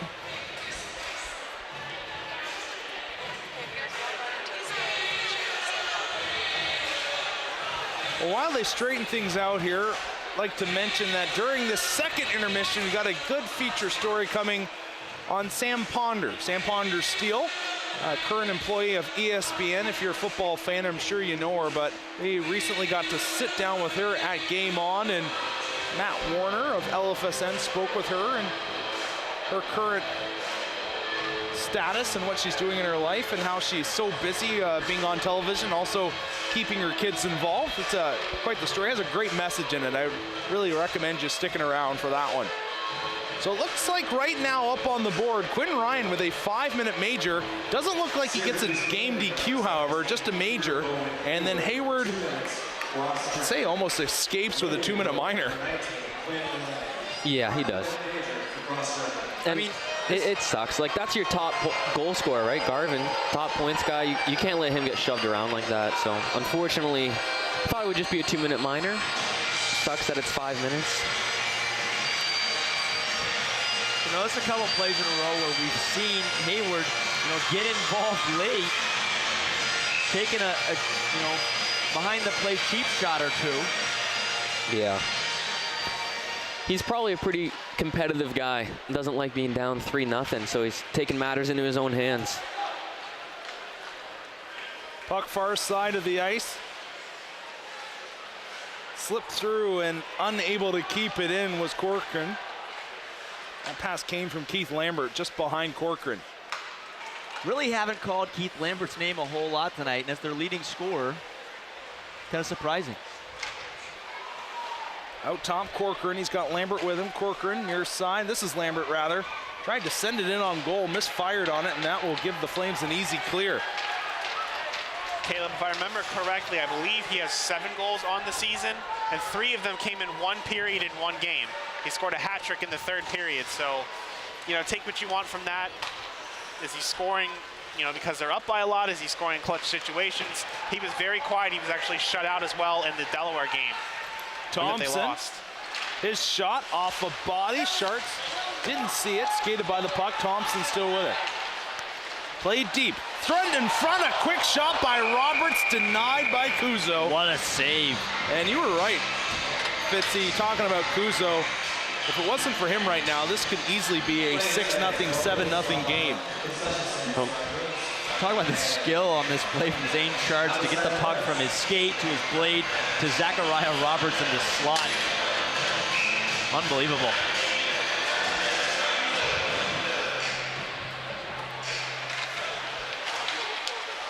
Out to the line, Sharts starts to walk across. Just 4-on-4 action for the next 42 seconds. Played deep, trying to send that one out in front was Bushinsky. He goes shoulder to shoulder with Bresci. Oh, Prestamo sending it out in front, now controlling it, Jacobs. It almost seems as if that Syracuse right now is trying to kill off the 4-on-4 to get to the power play. Prestamo had the puck out in front, now it comes back to him. Curls away from danger. A shot off of Gammer. Behind the goal line now. Jacobs out top. Cotto, his shot, and that is cleared out of play by Cole Burak. And we've got some more rough stuff right in front. They're going after Garrett Nelson. I don't know if that's the best idea. Garrett Nelson, one of those guys, he's like an iceberg. Seems kind of chill, smaller dude perhaps, and I don't know, he's got so much rage underneath the surface that will come and get you. What was the iceberg part of that one? That he's chill, or? Under the surface. Oh, under the surface. Yeah, I thought it's because he's chill. And rock solid. Oh, okay. Yeah. That rage is gotcha, just underneath. Yeah. It's huge, and it's just going to bring down the Titanic. Oh, yeah. They're going to send him to the box for it as well. Oh. Nelson's going to go, and wow, they're not going to give it to him. So for 3 minutes, Syracuse will be on a 5-on-3, or for 2 minutes, excuse me, full 2 minutes, 5-on-3. And right now, Liberty, here's the problem. You don't want your guys to get hurt, but it seems like when you're defending yourself and others, you're getting sent to the box, and sooner or later, if you've got a power play that clicks at 27.3% like Syracuse has, they're gonna connect. And if you give them a goal right now, all of a sudden it's only a 2-goal lead, and they have some hope going into the 3rd period. Corcoran, Lambert near side. Now it's a 5-on-3. Hayward, he steps out, shot off a body. Hayward, Corcoran, far side, the shot. Lambert able to get to it now.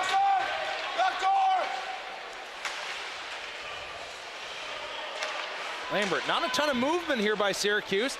Feeds it out, another shot, that's off a body. Getting in front of that one was Carlson. Great kill so far by this 5-on-3 unit. Another shot, Burak makes the save. The important, impressive part of that save is no rebound. He just swallows up the puck, and it doesn't matter how many Syracuse Orange are there to crash home in front of the net. He's just going to swallow it up and get the face off. See Lambert looking off the pass the whole time there, and then throws it right on net. Cotto and Hatchett, the 2 defensemen, currently on the ice. Prestamo couldn't hold on to it. It's sent around. Hatchett able to keep it in. And I was just looking at the replay. It's a good thing he swallowed that that shot. Oh. They score. Prestamo, short side high, screening the goaltender in front was Connor McNamara, and they capitalize on the power play to make this a 3-1 hockey game. Now that's the first goal the Liberty Flames have given up since September 23rd. That's nearly 9 periods of hockey ago. 178 minutes of shutout hockey for the Flames, broken by that power play goal right there. Now, here's the important thing to realize. Yeah, Quinn Ryan's still in the box yes, for 217. Quinn Ryan is still in the box for 217. Obviously, 5-on-3. So the first goal is going to erase the second penalty. But if the Orange are able to score again in this next 2 minutes, Quinn Ryan will stay in the box because it's a major penalty. They can score as many times as they want without the power play ending. Prestamo going after it. Frick's able to get to it. He sends it down the length of the ice. Pivotal next minute 22 on the board. As the second period is coming to a close quickly. If Syracuse can get one more, they're in good shape here on the road. Heading into the third and final frame, perhaps. Fricks draws 3 Navy sweaters, sent around. Hatchet able to get to it. Cotto open near side, wants the 1T. Sent towards the net, knocked down. Jacobs. Prestamo trying to send it out in front. Hayward now on the ice. Hatchet off balance. Tried to flick it towards the net. It's cleared. Burima giving chase. Cotto didn't realize Burima hot on his trail. Now it's going to be set right to Reynolds, and he'll fire it right back in. Bouncing puck. They had to be careful. Blomberg giving some heavy chase. Right now the Flames doing a great job of disrupting the Syracuse breakout. Hatchet sending it ahead. Van Ramsdonk. Lambert reverses it. Near side. Corcoran, his shot tipped in front and wide. It goes deep. Both sides battling for it. It comes free and out across the blue line. 42 seconds remaining and the penalty to Ryan, but only 5 seconds remaining here in the second period. And that's going to do it. The Flames will head into the third with a 3-1 lead, but not before Lucas Prestamo could get a goal on the power play. It was a 5-on-3 goal to give the Orange some life. Yeah, and you can see here. It was a rough third. Yes, Syracuse came out with their legs moving in the first period right at the beginning, so Liberty has responded by just laying the body, and they're really leaning on them now. However, a little bit of boost of momentum there for the Orange at the end of the second period. We'll see if they're able to carry it over into the last 20 minutes. Boshinski with a goal in that period. Also knocking on the door was Thompson, but Prestamo brings them back within 2. We'll talk to head coach Kirk Candy in just a moment.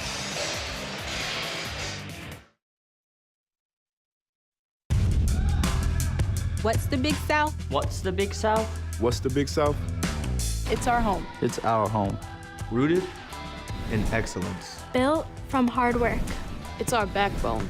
An undeniable will. Driven to surpass our potential. It's our heart. Unbreakable bonds. And our journey. Striving for more. Determined to lead. Day in and day out. This is the Big South.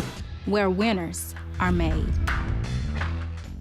Listen, we've all got to make choices. If you're hungry and you got $5, you could make a random meal playing dollar menu bingo.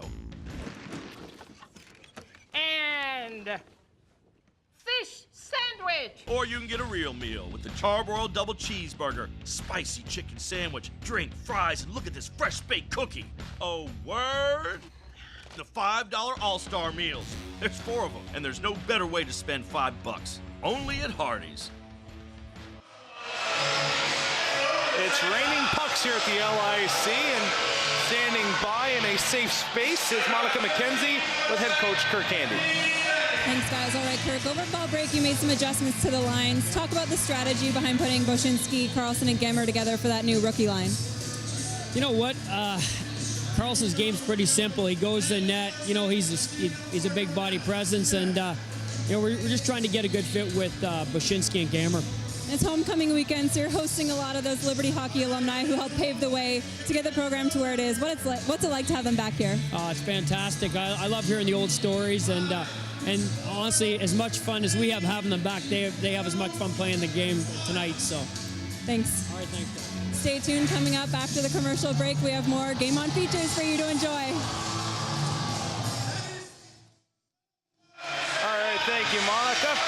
Puck's there. We got the winner there at center ice, and you heard Kirk Candy say Sam Carlson's got a simple game, and I've seen it so far in this hockey game so far. It looks like his just ability to create space for others has helped out Gammer and Boshinski. Yeah, and I mean, once the other team figures out that he's laying the body, it also puts like Syracuse on their heels a bit too when he's on the ice, and like you said, creates a lot of space and time for his line mates. Yeah, it's been a matchup nightmare so far for Syracuse on that end of things. Stay with us. When we come back, we'll have a game on feature for you. As a mother of 3, I've seen the positive impact sports have on kids. At Dick's Sporting Goods, we believe everyone should have the chance to play. And if cost ever gets in the way, that goes against everything we believe. So we're stocking new gear at lower prices and introducing the best price guarantee. If you find a lower price from a competitor, we'll match it. Because it's not enough to offer you the best gear. We need to offer it at the best price.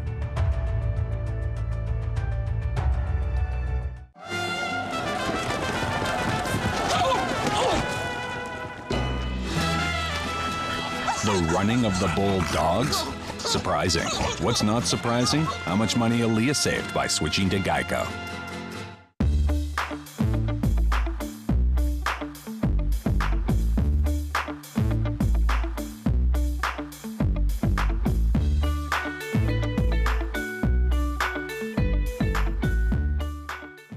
Be free to be you. The freedom to drive what you want to drive, wear what you want to wear, and bank where you want to bank. At Carter Bank and Trust, you'll find the freedom to bank the way you like. Personal service with a smile, face-to-face from people that know you. And with services like our no-fee debit card, lifetime free checking, and over 100 convenient locations, you're free to bank your way. Carter Bank and Trust, the freedom to be you.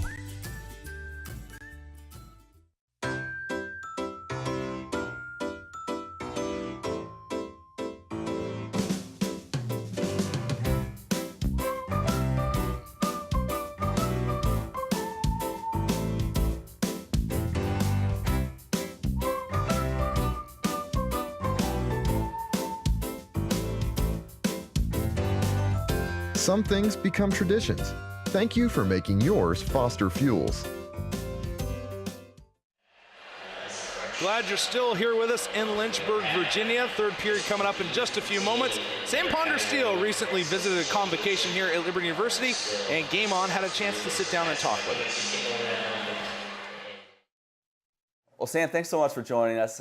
I know you have a busy schedule. Thanks for making time. First thing I want to know, you're at the height of your profession. Do you still have those moments where you kind of catch yourself looking around a little bit like, man, I'm here. Like I'm in the ESPN studio.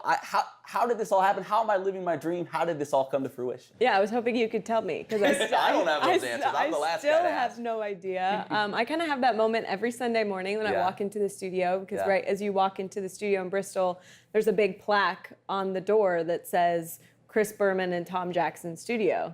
And I'm like, don't really fit with that mix. But yeah, but I think in some ways, I think that's really healthy to have that constant appreciation of where you're at. And no, I don't think I did I mean, there are plenty more qualified people than me, but that's the cool thing about believing that God has a plan for your life is I don't have to stress about, oh no, what happens if I don't do a good enough job? Like, God's got this. You know, He put me in this position, hopefully for a reason that I'm going to find out. And in the meanwhile, you just enjoy what you're doing and be grateful for those opportunities. But yeah, I mean, literally every day, I'm still wondering how in the world this all happened. You talk about that stress. You had so much success on College Game Day, now transition into the host of Sunday NFL Countdown.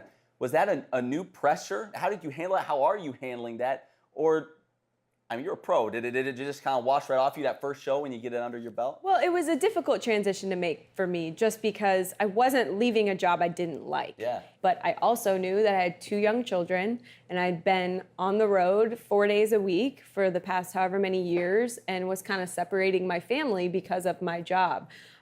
So the timing of all of it was so perfect that I knew like this is what's next. Now, in terms of workload and the amount of stuff that's on your shoulders, like, yeah, there's a ton more pressure because you're hosting the show. And I mean, very literally, people's jobs depend on how well you do. Yeah. So I try not to think about that too much, but at the same time, that's a good kind of pressure. You feel nervous and you feel pressure because it matters to you. And I think that's a good thing.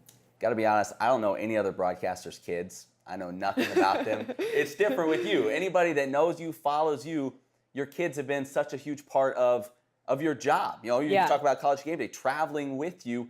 How do you manage to balance that family, the job, and your faith and your spiritual walk as well? Are there things you've had to kind of, like, these are guidelines or things I'm putting into my life to try to balance it all? Yeah, so there is no balance.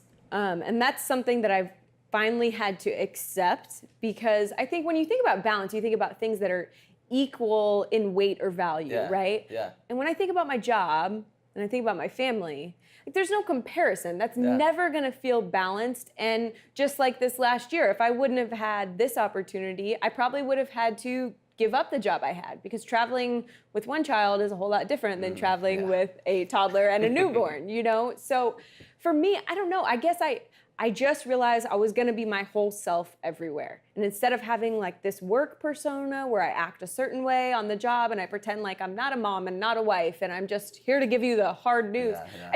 Maybe if I worked for a hard news channel, I would do that. But to me, so much of sports is intertwined with family and entertainment. I mean, that's so much of what we do. So because Scout was with me on the road, I mean, the crazy thing is we didn't plan for her to like be a part of this whole thing. She was just with me all the time. I mean, literally all the time.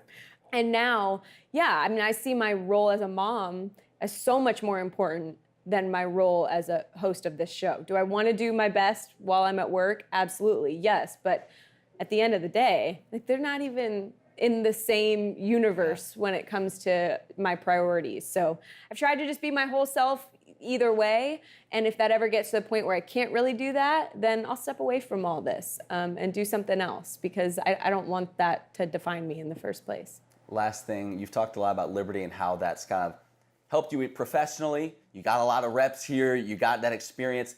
More than that, spiritually, personally, how much did you grow during your time here? It was a really unique couple of years for me, because I'd lived in New York City 3 years before. So I'd kind of done the all like craziness. I mean, not anything so crazy, but like sort of lived that 18 to 21 years on my own in Manhattan. I came here because I wanted the structure. I wanted that kind of college environment where you had people that were really pouring into your life. Like, I would sometimes get emotional looking around, just watching that many people praising the same God as I was. You know, I hadn't gotten to experience that before. So I really felt like I was able to soak up every moment that I was here because of the people that I was around. And honestly, it's just awesome to have gone to a place that keeps getting so much better, where you come back every time and are just blown away by what's happening here. So I'm just happy to be a very small part of that, and it makes me really proud to come back and see it all. Well, we're glad you came back. Thanks so much for the time, and we really appreciate it. Thanks. Good being here.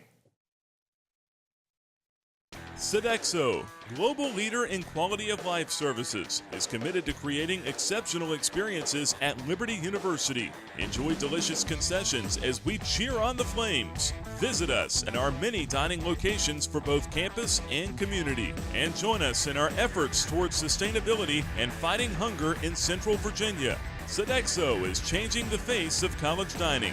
For more information, visit libertydining.com.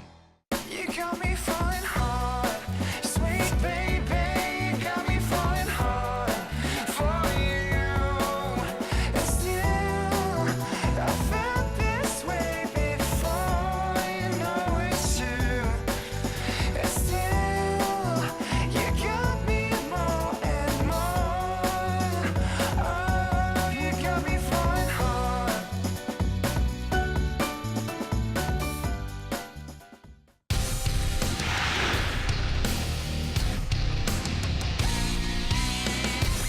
Cuts wide. Church still controlling and scores.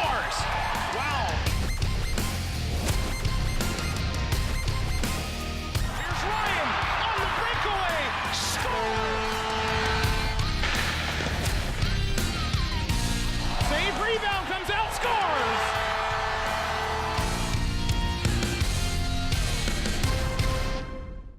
As Liberty University athletics continue to climb to new heights, Game On is your weekly source for all things Flames. We bring you inspirational stories of faith from this Division I program, as well as all the news and highlights that you crave. Game On is covering the world's largest evangelical university like no one else. So join us each week to see what's happening around Flames Nation.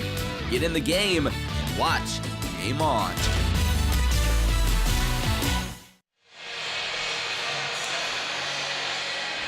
It's time now for the Ronkin Pratt Senior Living Communities Intermission. Ronkin Pratt Senior Living Communities. We want to do life with you.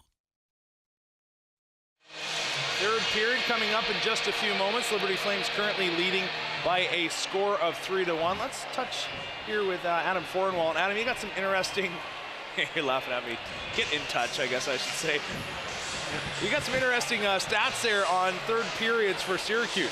Yeah, Syracuse, like I said, they struggle a lot in the early periods, particularly in the first period, just 5 goals. But in the third period is really where they shine. 14 goals in just the 5 games so far this season. And like I said, the hat trick came from big number 17 as well for them last game. So a lot of scoring in the third period. The Flames are really going to have to play well defensively in this one, in this third period. You saw a little bit of slip up there late in the second.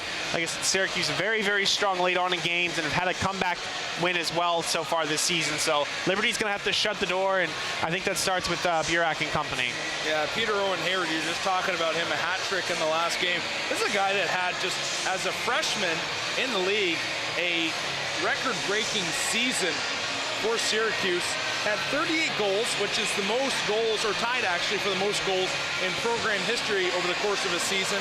His 64 points were the most points scored by an individual in a season for Syracuse. So this is a guy that I'm sure over the next 3 years, including this year, they're going to look to build their program around. And you know, they made it to nationals last season. They want to take it a step further this season, and I'm sure they'd love to try to win the ESCHL this year as well, having won the NEC the last 2 years in a row. So they are accustomed to winning regular season conference championships, and I'm sure they don't want to stop right now. Yeah. Go for it, Jared, or Caleb, whoever that was.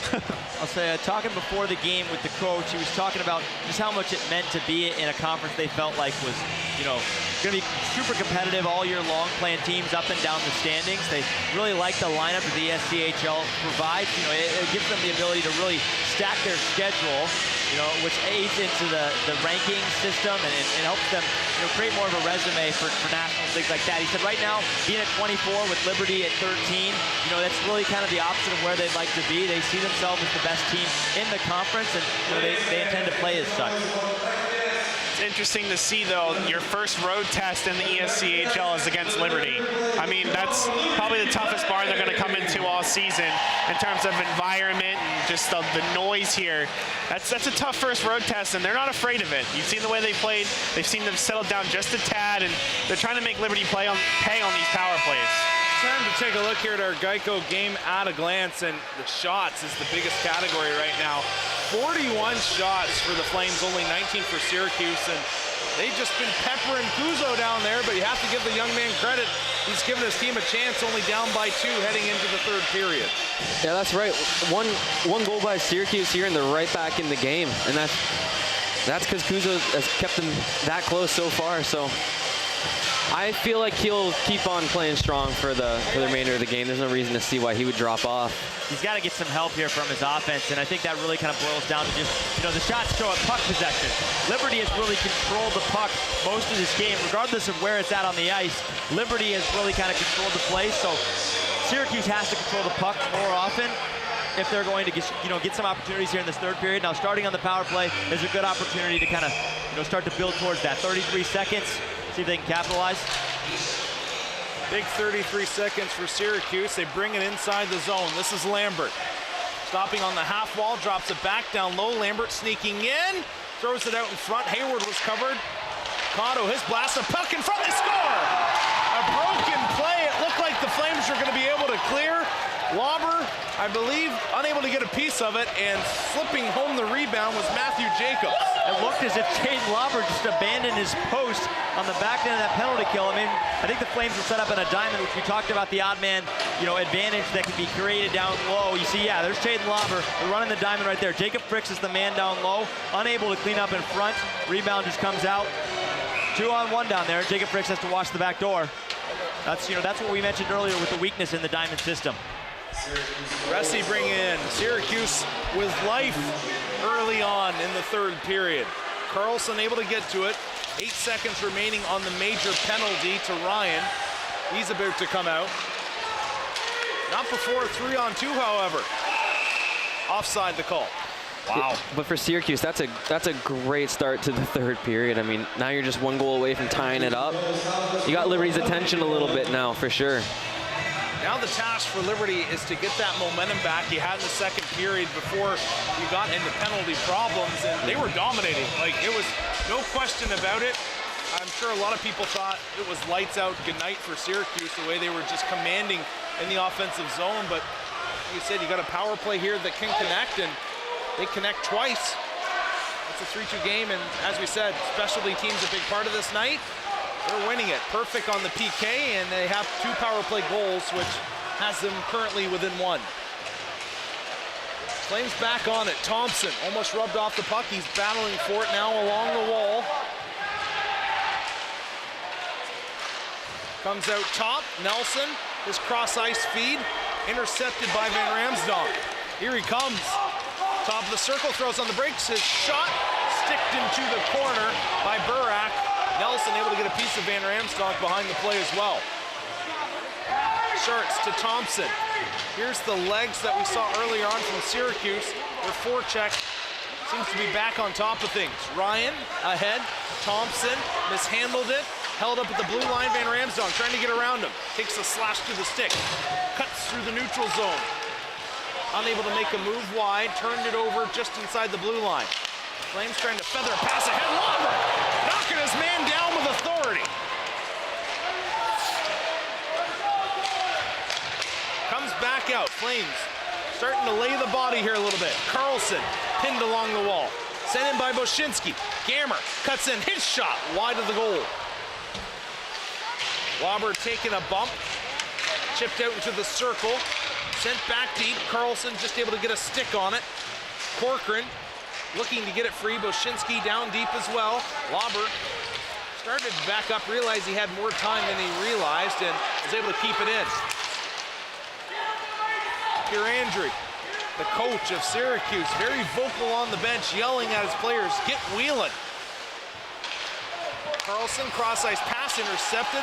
This has been a quality coaching change, adjustment by Syracuse as they're starting to read that cross-ice pass and have got their sticks on a few here in the third period. Yeah, this feels like the Syracuse team we saw right out of the gate. They believe again. It almost feels like their feet are moving, the bodies are banging. They're controlling this. They've controlled this play for the first 2.5 minutes of the third period. Yeah, it's very momentum driven. They get scored on, and all of a sudden they withdraw.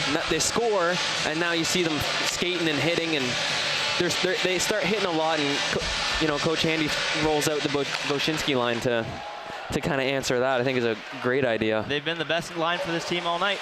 Puck comes out in front. Boshinski lost the handle. Hayward looking for a shooting lane. There's a lot of white in front of him. Fricks down deep, give and go.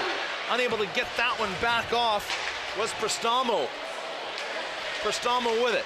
Cycling it. Hayward out there as well as Jacobs. Jacobs now with it. Throwing it out in front. Getting to it, Bressie. Hayward, his shot towards the side of the goal.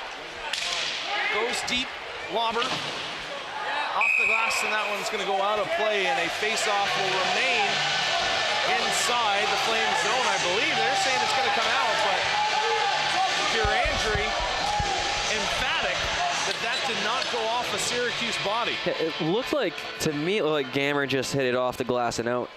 One thing I'll say, in the defensive zone for Liberty right now, you have to know where you're moving the puck before you get to it, because there's a forechecker on you right away, and puck movement right now is going to be the only way that they can beat the speed that Syracuse is coming in with.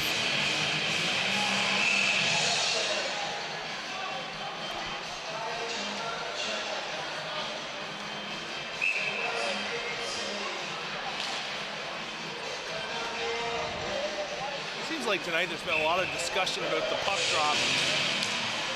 Flames, it was won back by Syracuse. The hard work of Roberts, able to get it there for Liberty. Now Hamilton with it deep. Hatchet, poke that one around.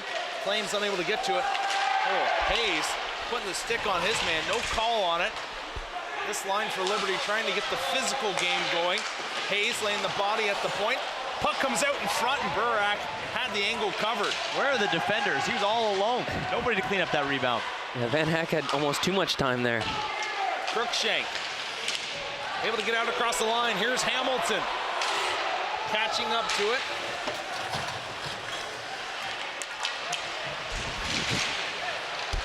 Puck comes out in front now. Blomberg sending it around. Crane taking a body. He's the 7th defenseman dressed tonight. Blomberg out in front. Barima there as well. Flames trying to gain control of it down deep. Now they do. Comes in front. Colt Steele. Slice that one away. Van Heck. He'll gain the blue. Throws on the brakes. The backhander cross ice was poked away by Steele. Fricks up the boards. Hatchet able to keep it in. Fires it back deep. Fricks takes a body. Reverses it low. Crane. Unable to gather that puck. It comes back to him. Turned over in front. Syracuse can tell right now they have the Flames on their heels.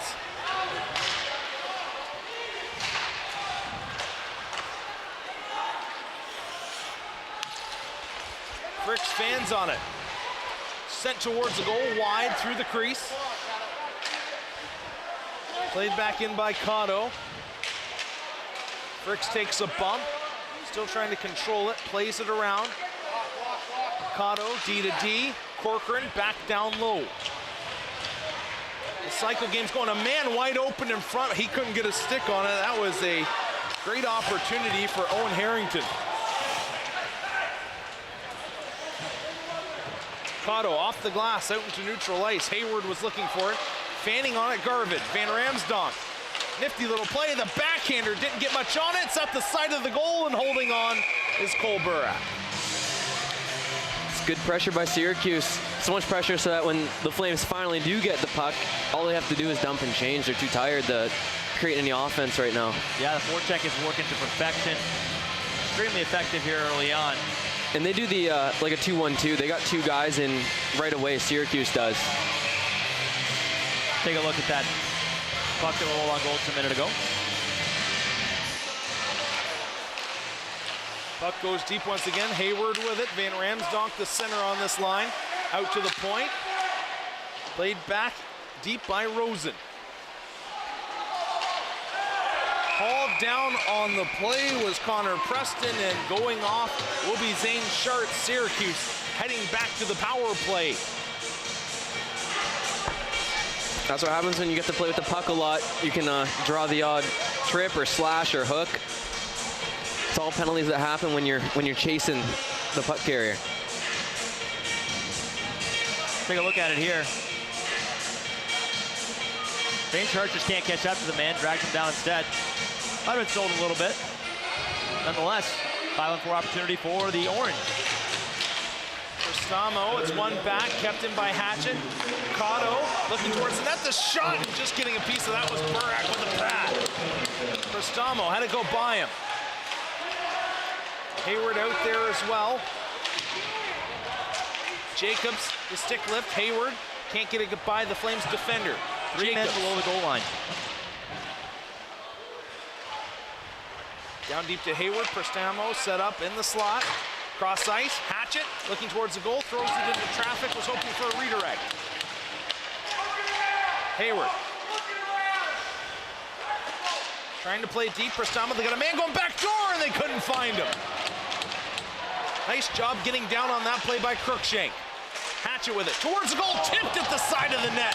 Burak was down sealing the ice, and it just went wide. Great look from Hatchet there. Played it back in by Hatchet. Jacobs to Hatchet. Cotto open, near point, it comes to him. Starts to walk across. In front of him's Carlson. They're going cross ice once again, looking for Prestamo. Flames able to get a stick on that puck. 47 seconds remaining in the penalty. Hatchet with it. Fresh body far side. That's Lambert. He steps out onto the ice, now comes in front of Cole Burak. A shot by Prestamo. He was trying to go short side high once again, unable to connect. Lambert with it. He's got fresh legs. High slot. Sending it deep. Tipped in front. Burak! They score!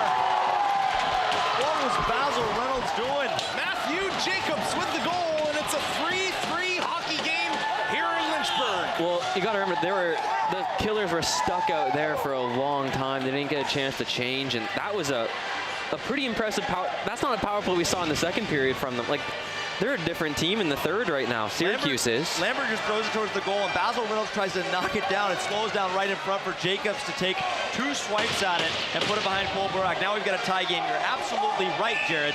This Syracuse team they were the team we saw right out of the gate, but then they took about 35 minutes off.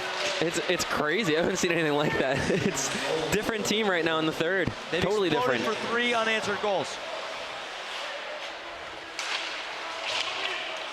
Setting up a 1-2-2. Now they regain possession deep. Lauber knocking his man down. Flames looking to flick it out. They're able to. Bressie knocked it down and neutralized. Now Van Heck with it. Reverses it off the boards. Bressie looking to play it forward. He's able to find McNamara. Nice protection by Nick Namara. Cuts in the shot. Knocked down. Hayward a drive. That's stopped by Burak. Another shot into legs. Knocked down by Ryan. Lifted out. Bressie able to get to it. Stick is lifted. Thompson will dump that one in. Flames have to go for a change. Ryan, the lone forechecker. Now joining him, Gammer, Carlson. Gammer just got a piece of his man. Carlson gets in the skating lane. Comes ahead. Syracuse rather, unable to contain it. Shot. That goes wide of the goal. Woshinski takes a hit up high, knocked down. Whistle is blown. No hand in the air by the official Huntington. Puck ended up in the bench. You'll see in the zone entry, this team is Syracuse. They're actually kind of shifty, eh? Like they look off passes and little head fakes and stuff just to gain a little bit of time. But Liberty needs to get some offense going here soon. Earlier in the game, we saw Syracuse kind of stunned by a goal and get away from their game plan. It almost feels like the same thing is happening to Liberty right now. Yep. Yeah, right now, you have to almost think the player of the game is Kuzo in the sense that he kept his team, long enough for them to get back into their game plan. Yeah, you're absolutely right. Puck comes out in front. Shot. Knocked down in front by the Flames. In the circle. Another backhand towards the goal, and Burak able to make the save. No, but yeah, you're right, because Kuzo, if he plays the way he did, and I mean, it ends up 3-1 and still, you can overlook that. But the fact that they were able to get back in looks good for him. Syracuse dominating here in the third period, a 3-3 hockey game. We'll be back. You might have heard some things about Liberty University, like how we're just a little Christian school in the middle of nowhere. And there's nothing to do here. I mean, come on. You know us. Boring. Boring? Yeah. They say we don't work as hard, think as hard, try as hard. I object. The truth is, well, we might surprise you.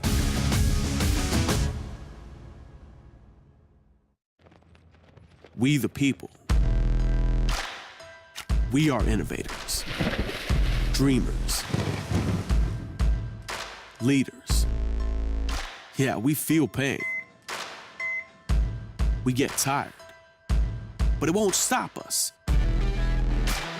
God's call is our pursuit, and we will champion His name.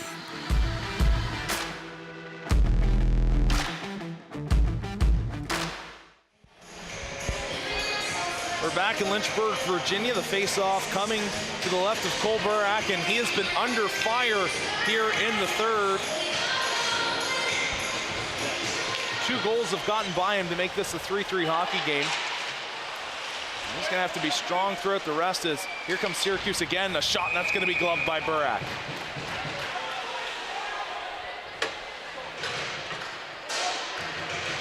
Right now, you almost feel like the Flames, you have to find a spark. And typically, it's physicality. You start laying the body a little bit, and you can get momentum back your way. But right now, the puck is in the Flames' third of the ice, and they have not been able to get much going offensively here in the third. Blomberg, that takes a hop off the stanchion. Barima bringing it across. He's unable to get it deep. Reynolds going on the brakes. Back, Crookshank. He's squished between two oranges. He drops down. Slow to get up. Blomberg has to be careful as Hayward. Play continues though, and now finally Huntington blows it down. Looks like they're gonna send two off. Blomberg's gonna be going off.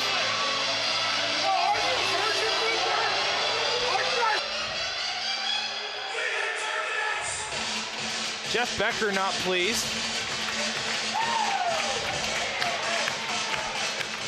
Luke Cotto from Chester, New Jersey is going to be entering the box, and then the lone Swede on the Flames is coming in as well. Well, I think Liberty was upset about that hit on Crookshank, but it actually was clean. It was just, he got hit by two guys at the same time, but it was shoulder to shoulder. But they don't want to get pushed around out here, so. Luckily they came away with a, looks like it'll be coincidental minors. Yeah, coincidental minors should be the case. Head of minor officials asking for clarification.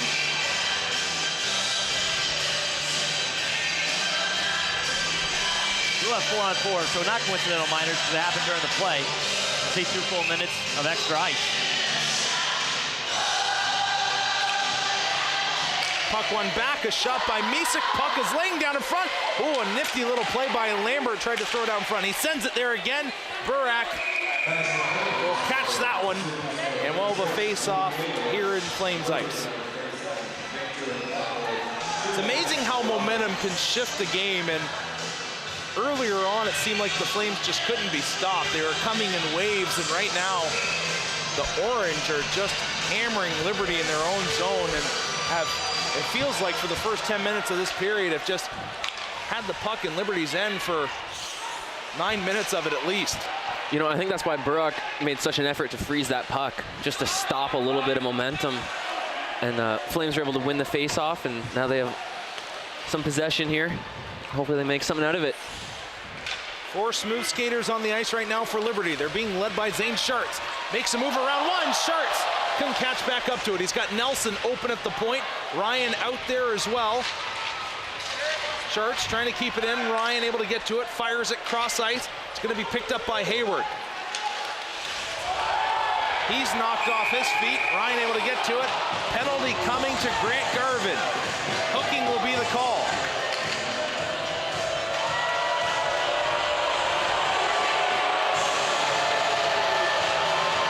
Syracuse will have a 4-on-3 for 1 minute and 7 seconds. Now, 4-on-3 is typically more dangerous than a 5-on-4 with the extra space that's on the ice. The power play is able to really get some good quality looks, being able to spread out, move the puck, and get the D out of position. We'll see if they're able to capitalize and get the lead here. Take another look. Is this, that's a stick lift gone awry. I don't like that call personally. Typically you call hooking when the stick is across the body of the player. His stick waves in front of the player, but he's not in a good angle. The ref isn't to actually see what happened. But he saw a stick flying and someone fall, so blew the whistle. Flames send it down the length of the ice.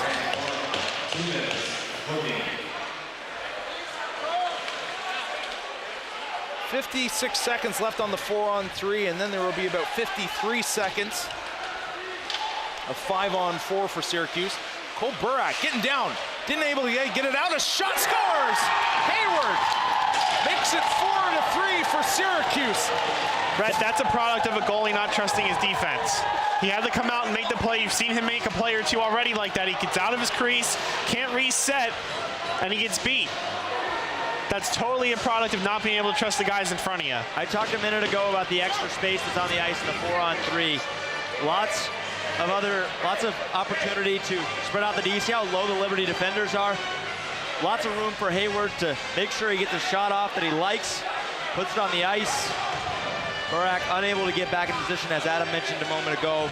And now 4 unanswered goals for the Syracuse Orange.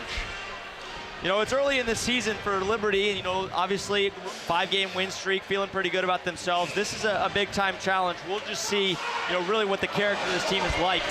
See how they react to giving up 4 unanswered goals at a big home game like this. Shart's able to pick it up. Going for a skate once again. It's being hooked a little bit on the play. No call.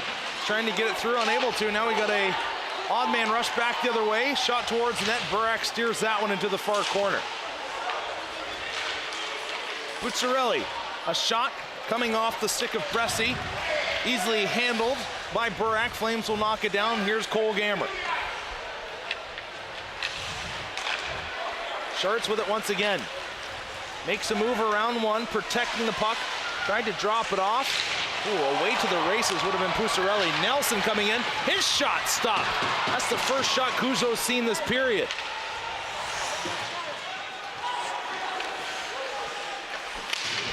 Bucciarelli sending it forward out there with him, Franzisi.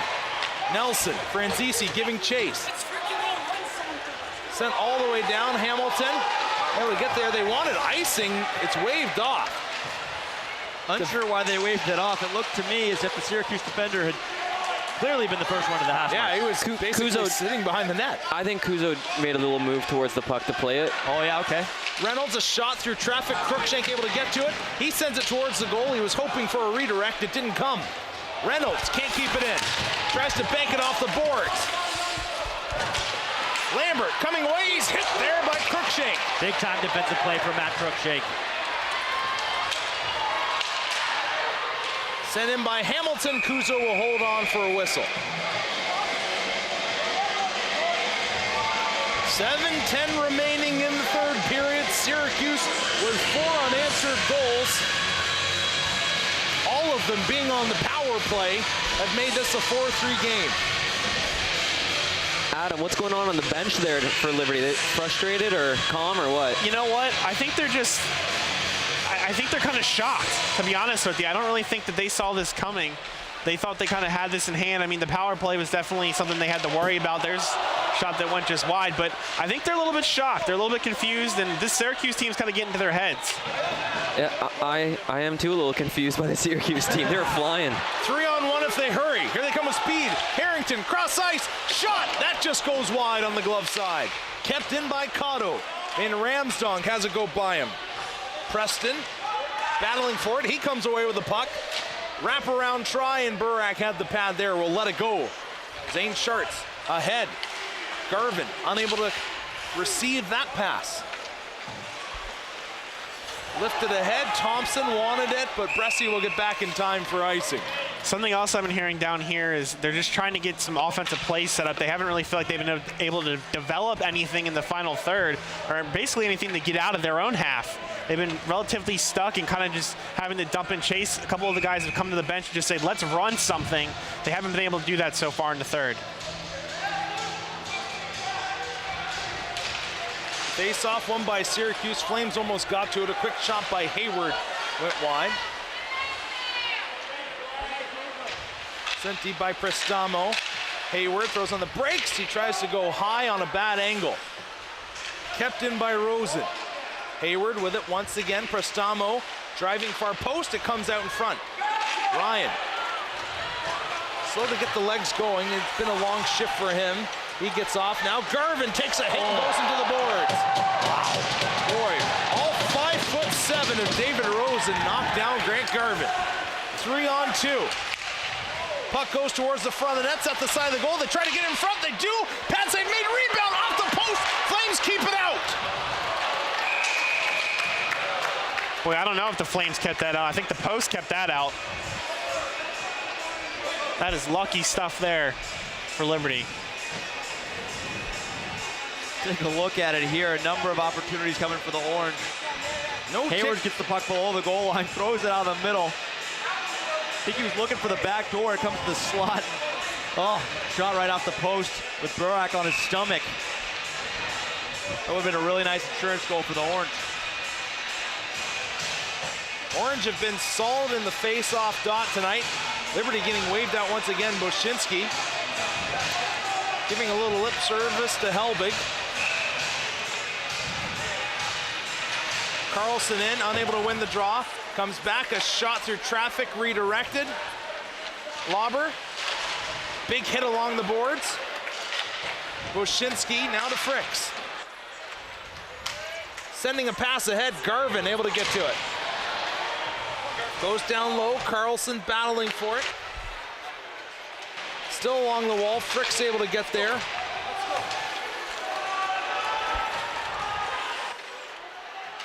Hatchet sending it ahead. Stopped by Burak. 5 minutes remaining in the third. The Flames at one point in this game were up 3-0. Now down 4-3 as Frick sends it far side. Gammer pushing it ahead. Boshinski out there with Carlson. Carlson has it. Mishandled the puck. Cycling it deep. Boshinski trying to play it through traffic. Comes out to the line. Sharts pinching in. Can't hold it.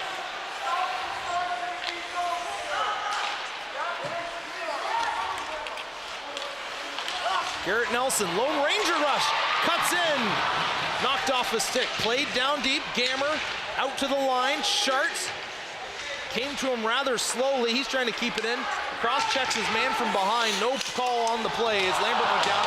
Another hit by Nelson, Nelson sticks tied up, he's trying to get it free and play will continue. Nelson intercepts that pass. Trying to knock it off the stick was Hamilton. Could have played the body. Comes ahead. Hayes fires that one in.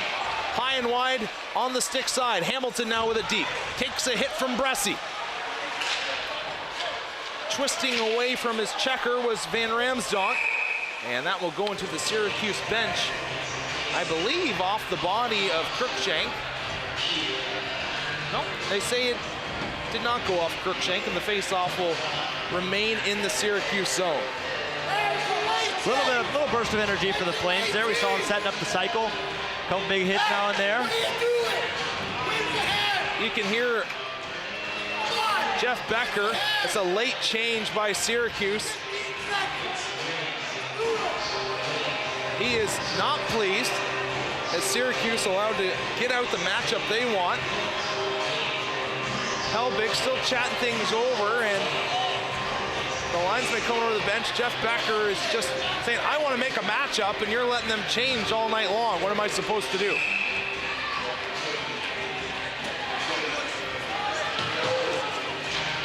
Face-off one back by Liberty. Reynolds looking for that lane. He sends it off a skate and into the corner. Cruikshank able to hold it in along the wall, takes a high hit. How is that not an elbow from Van Heck? Cruikshank with it once again. Pass up, Thompson banks it off the boards. Garvin with speed, trying to get it around one. Pinched off by Rosen. Flames battling to keep it in.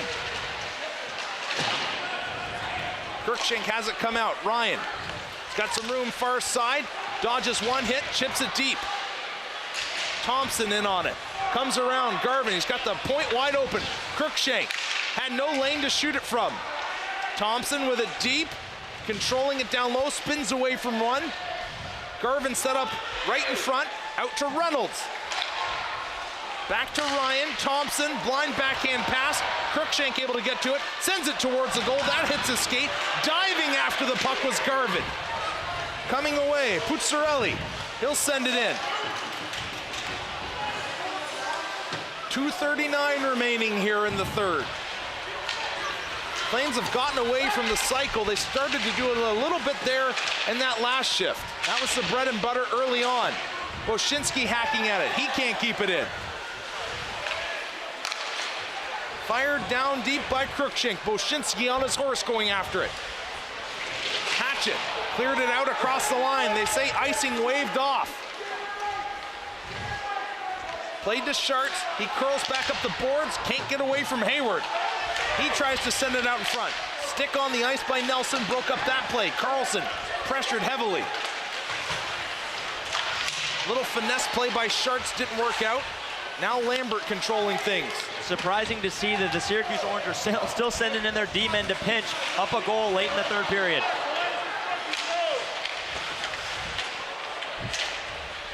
Tied up along the wall, Boshinski can't fire it far side, comes out in front, but unable to pull the trigger was Franzisi. Now Carlson gains center.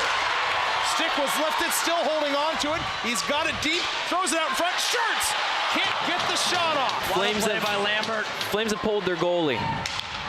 6-on-5 here. 6-on-5 comes out in front. Carlson, side of the goal, whistle's blown. Carlson tackled to the ice. That's got to be a call. It's not going to be, but it needs to be. I'm going to disagree with you on that one. I think that was just, that's good stuff. You can't go after the goaltender. Yeah, Zane Sharts gave Kuzo a shove. I don't think I would call anything on the initial scuffle, but Zane Sharts absolutely has to receive a penalty for going after the goaltender. It doesn't matter what he says. You can't do that. Frustration boiling over for the Flames. Still lots of hockey to be played. You have 78 seconds. You can't afford to take a needless minor right now. And so you notice the Flames finally got a little bit of cycling going here late in the third, which is good to see, but let's see what, here got the replay going here. Luke Cotto will be going off. Cotto's still running his mouth at Sharts as he skates into the penalty box.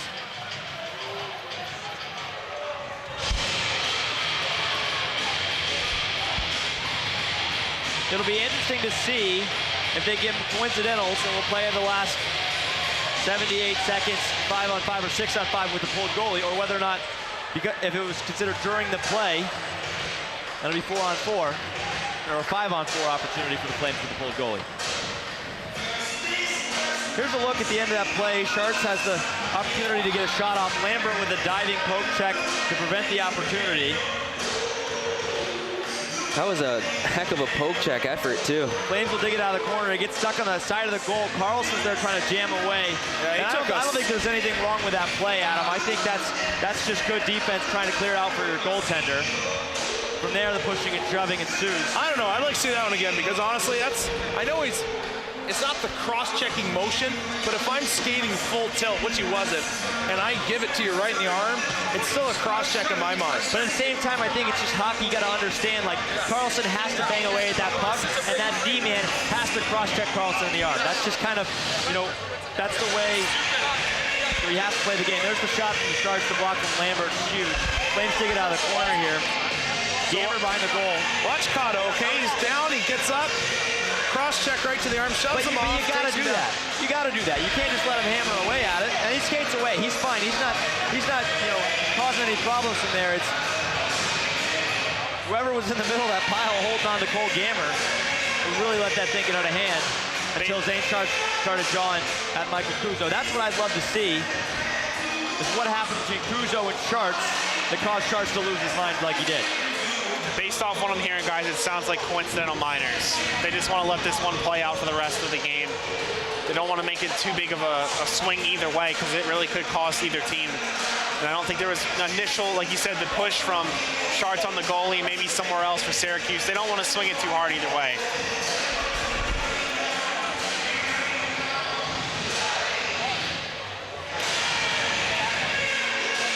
Here's a look from the back. See, there's Carlson trying to get the puck loose. Oh, he's shoving his glove, too, yeah. Yeah, Cotto absolutely has to move that guy. Carlson's a big dude. I don't think there's anything wrong with what Cotto does whatsoever. Oh, they're going to toss him. That, to me, is different than boxing out, though. Yeah, he didn't position where he's at, though. Like, it wouldn't have been convenient for him to kind of turn and, like, that's his fault. That way. That's still a penalty. No, I disagree. Here's the thing. I guess ideally, you want to stick lift. You want to get a stick off the goalie and body him. You want to hit a guy. I have no problems with that. You have to use your shoulder. Not your hands, yeah. You can't use this. His arms were not extended. They were inside to his body. What are you talking about? They were extended. No way. Watch the replay again. Put your glasses on this time. Tell you what, though, that was way different than what I was hearing down here. That's a completely different 180. Yeah, and that's not the play that ended up with Cotto being dismissed from the game. Cotto's being dismissed from the game because of his interaction with Sharts after Sharts went after Kuzo. So regardless of whether or not Red or I is right with Cotto's actions behind the net, they're irrelevant at this point because Cotto wouldn't have been given a penalty for that interaction. I vote his hands were a little high on Carlson, unnecessarily. Okay, well, the tie is broken, and, it's a good thing that the referee on the ice would have been with me. I love being the swing vote guy. That's right. Nonetheless, they gave him a 5-minute major. So it should be 6 on 4. I don't know why there's a 5-minute major. He must have said something to Sharks. Yeah. It still blows my mind that Sharks is not getting anything. Actually, like an even 5 because Sharks went after Cuso aggressively. So right now, Kirk Handy discussing with the head official Huntington where the placement of the power play or the face-off should come. Right now, they have it outside the zone. Kirk saying it's power play. It's got to be inside. Timeout right now by Syracuse as they set up their PK, and you're going to see the big guns come out here for Liberty right now. You've got Thompson along with them, Carlson. I'm sure he'll be net presence. Garvin, Nelson out there as well. Ryan, Gammer. It speaks to how much the Liberty Flames trust these rookies, Carlson and Gammer. These guys are big and strong, but this is a huge moment in this game. To have them on the ice shows a lot of faith from the coaching staff. 78 seconds of 6 on 4. We've talked about this PK all night long. We're going to see just how good they are right here.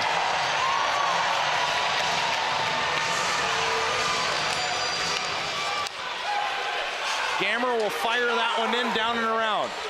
Carlson going after it quickly. Minute 11 here for the Flames to work with. Gammer sending it back down in the corner. Thompson can't get it by the man. And now it's going to be sent out. Knocked down by Nelson. Quickly played back ahead. Carlson, a little chip pass. That didn't connect. Sent down deep. Icing should be called here. Oh, they're on the PK. Oh, you're right. That's My bad. the one Thank advantage you. for Syracuse here. It's not 4 on 4 as I initially thought. Ryan coming in with speed. Tried to make a move. It's dropped off. Thompson, his shot just missed. Comes out in front, goes through the crease. 35 seconds remain. Knocked down by Nelson. This could be in favor. Pucciarelli, can he ice it? Big stop by Ryan. Fired around. Grant Garvin able to get to it. 23 seconds remain. Carlson in on the forecheck. Labels his man on the end wall. Corcoran fires it down the length of the ice. 14 seconds left. Nelson's going to have to hurry. Sends it up the board. Stopped by Thompson. 7 seconds remain. Flames can't get it in, and Syracuse walks into the LaHaye Ice Center and wins the game 5-3.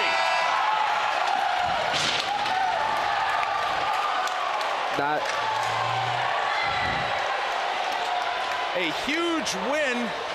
Their first road game in the ESCHL, and they walk into the LaHaye and have a fantastic third period. I am stunned by their third period. I hate to say I told you so. That was a big third period, Adam. I hate to say it. Just looking at the stats, you know how much of a numbers guy I am, Rhett. And they showed it. They've showed it. They score in the third period, and Liberty just didn't do enough of those shots. It was the quantity was there, but the quality was not there. Next time we'll have you talk about Liberty's third period and how great it is. Take a look here at some of the work done by Syracuse here in this hockey game. As both sides going through, shaking hands, are tradition here in the ACHA.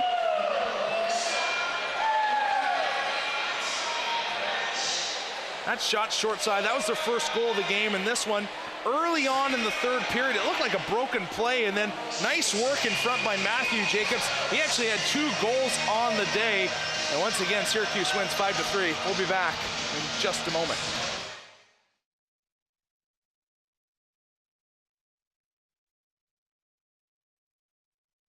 As a mother of 3, I've seen the positive impact sports have on kids. At Dick's Sporting Goods, we believe everyone should have the chance to play. And if cost ever gets in the way, that goes against everything we believe. So we're stocking new gear at lower prices and introducing the best price guarantee. If you find a lower price from a competitor, we'll match it. Because it's not enough to offer you the best gear. We need to offer it at the best price. Listen, we've all got to make choices. If you're hungry and you got $5, you could make a random meal playing dollar menu bingo. And fish sandwich. sandwich. Or you can get a real meal with the charbroiled double cheeseburger, spicy chicken sandwich, drink, fries, and look at this fresh baked cookie. Oh, word? The $5 All-Star Meals. There's 4 of them, and there's no better way to spend $5. Only at Hardee's.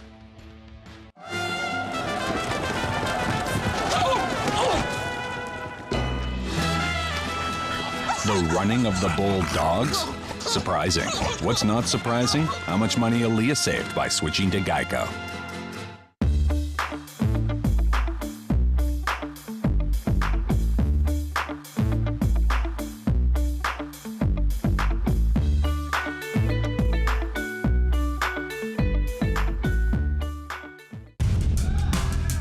What's the Big South? What's the Big South?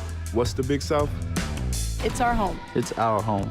Rooted in excellence. Built from hard work. It's our backbone. An undeniable will. Driven to surpass our potential. It's our heart. Unbreakable bonds. And our journey. Striving for more. Determined to lead. Day in and day out. This is the Big South. Where winners are made. Welcome back to Lynchburg, Virginia. Is presented by Coca-Cola. Taste the feeling. Take a look here at our play of the game brought to us by Carter Bank and Trust.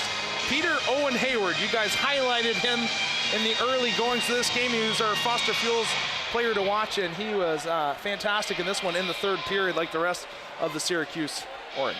Yeah, absolutely. Came up absolutely huge for the Orange. In our play of the game, Carter Bank and Trust play of the game, he scored the game winner on the power play, 4-on-3. Ford Hatch is able to knock the puck out of the air, give it to Hayward, who Hayward is able to bury, and give the Orange the first lead of the evening. We talked about for 35, 40 minutes of that game, the Orange looked lethargic and just on their heels and beat down. Kuzo kept them in the game for Hayward to be able to capitalize on that play you just saw there. Huge win for the Orange, demoralizing for the Flames. Our Hardy star of the game, not Hayward, it's actually Matthew Jacobs who was on his line. He was fantastic tonight, had 2 goals. Yeah, absolutely. Real presence in front of the net. There you go. You see him burying that rebound there. You know, the second opportunity. Really was kind of one of those pests. He's quick, moving his feet all night, finishing his checks, doing the little things. He got rewarded in front of the goal twice. Neither of those goals are flashy. That's dirty, grimy garbage. hockey. Yeah, you gotta love those garbage goals. And he's actually standing by right now with Monica McKenzie. Thanks, guys. All right, well, it took some time for you guys to get your game going, but once you did, I mean, 4 unanswered goals, power play goals, that's pretty impressive, plus the empty net. What do you attribute that slow start to, though? We definitely were a little tired after driving 9 hours down here, but we kind of came together at the end of the second period. We had a good speech given to us by our coaches, and we really worked hard, and we started playing our game in the third period, and I think it really showed. And your coach said these games are sort of a measuring stick for your team to see where you stand. So where do you think that is after tonight's game? I think we're in great shape right now. We're a little slow for the first 2 periods. We can't play like that every game, but the third period was played really well, and feel really confident. Expectations for tomorrow? Hopefully more of the same. We got to come out from the start. We can't go down 3-0, and hopefully we'll win and play well. Congrats. Thanks for your time. Thank you. Thank you, Monica. Good to hear. And Matthew Jacobs, yeah, you kind of forget about teams that come in on the road and you've been in the bus all day and your legs don't start going till the third period. That does play a factor in things. Here's the deal. Both teams don't have 24 hours to get ready for tomorrow. It's a 2 o'clock start. Well, I think that will benefit. I mean, Syracuse, like you said, they're 9 hours in the bus. This was actually their first away game. Yeah. That's a rough one to start on, so it kind of threw off the routine a little. Yeah, if I'm Liberty, you got to bounce back. You got to put this behind us. It can be demoralizing to give up 5 straight goals and lose a game like this. You got to bounce back. Just forget about it. It's done. It's over. Make sure you join us tomorrow afternoon, 2 o'clock's game time. We'll see you then.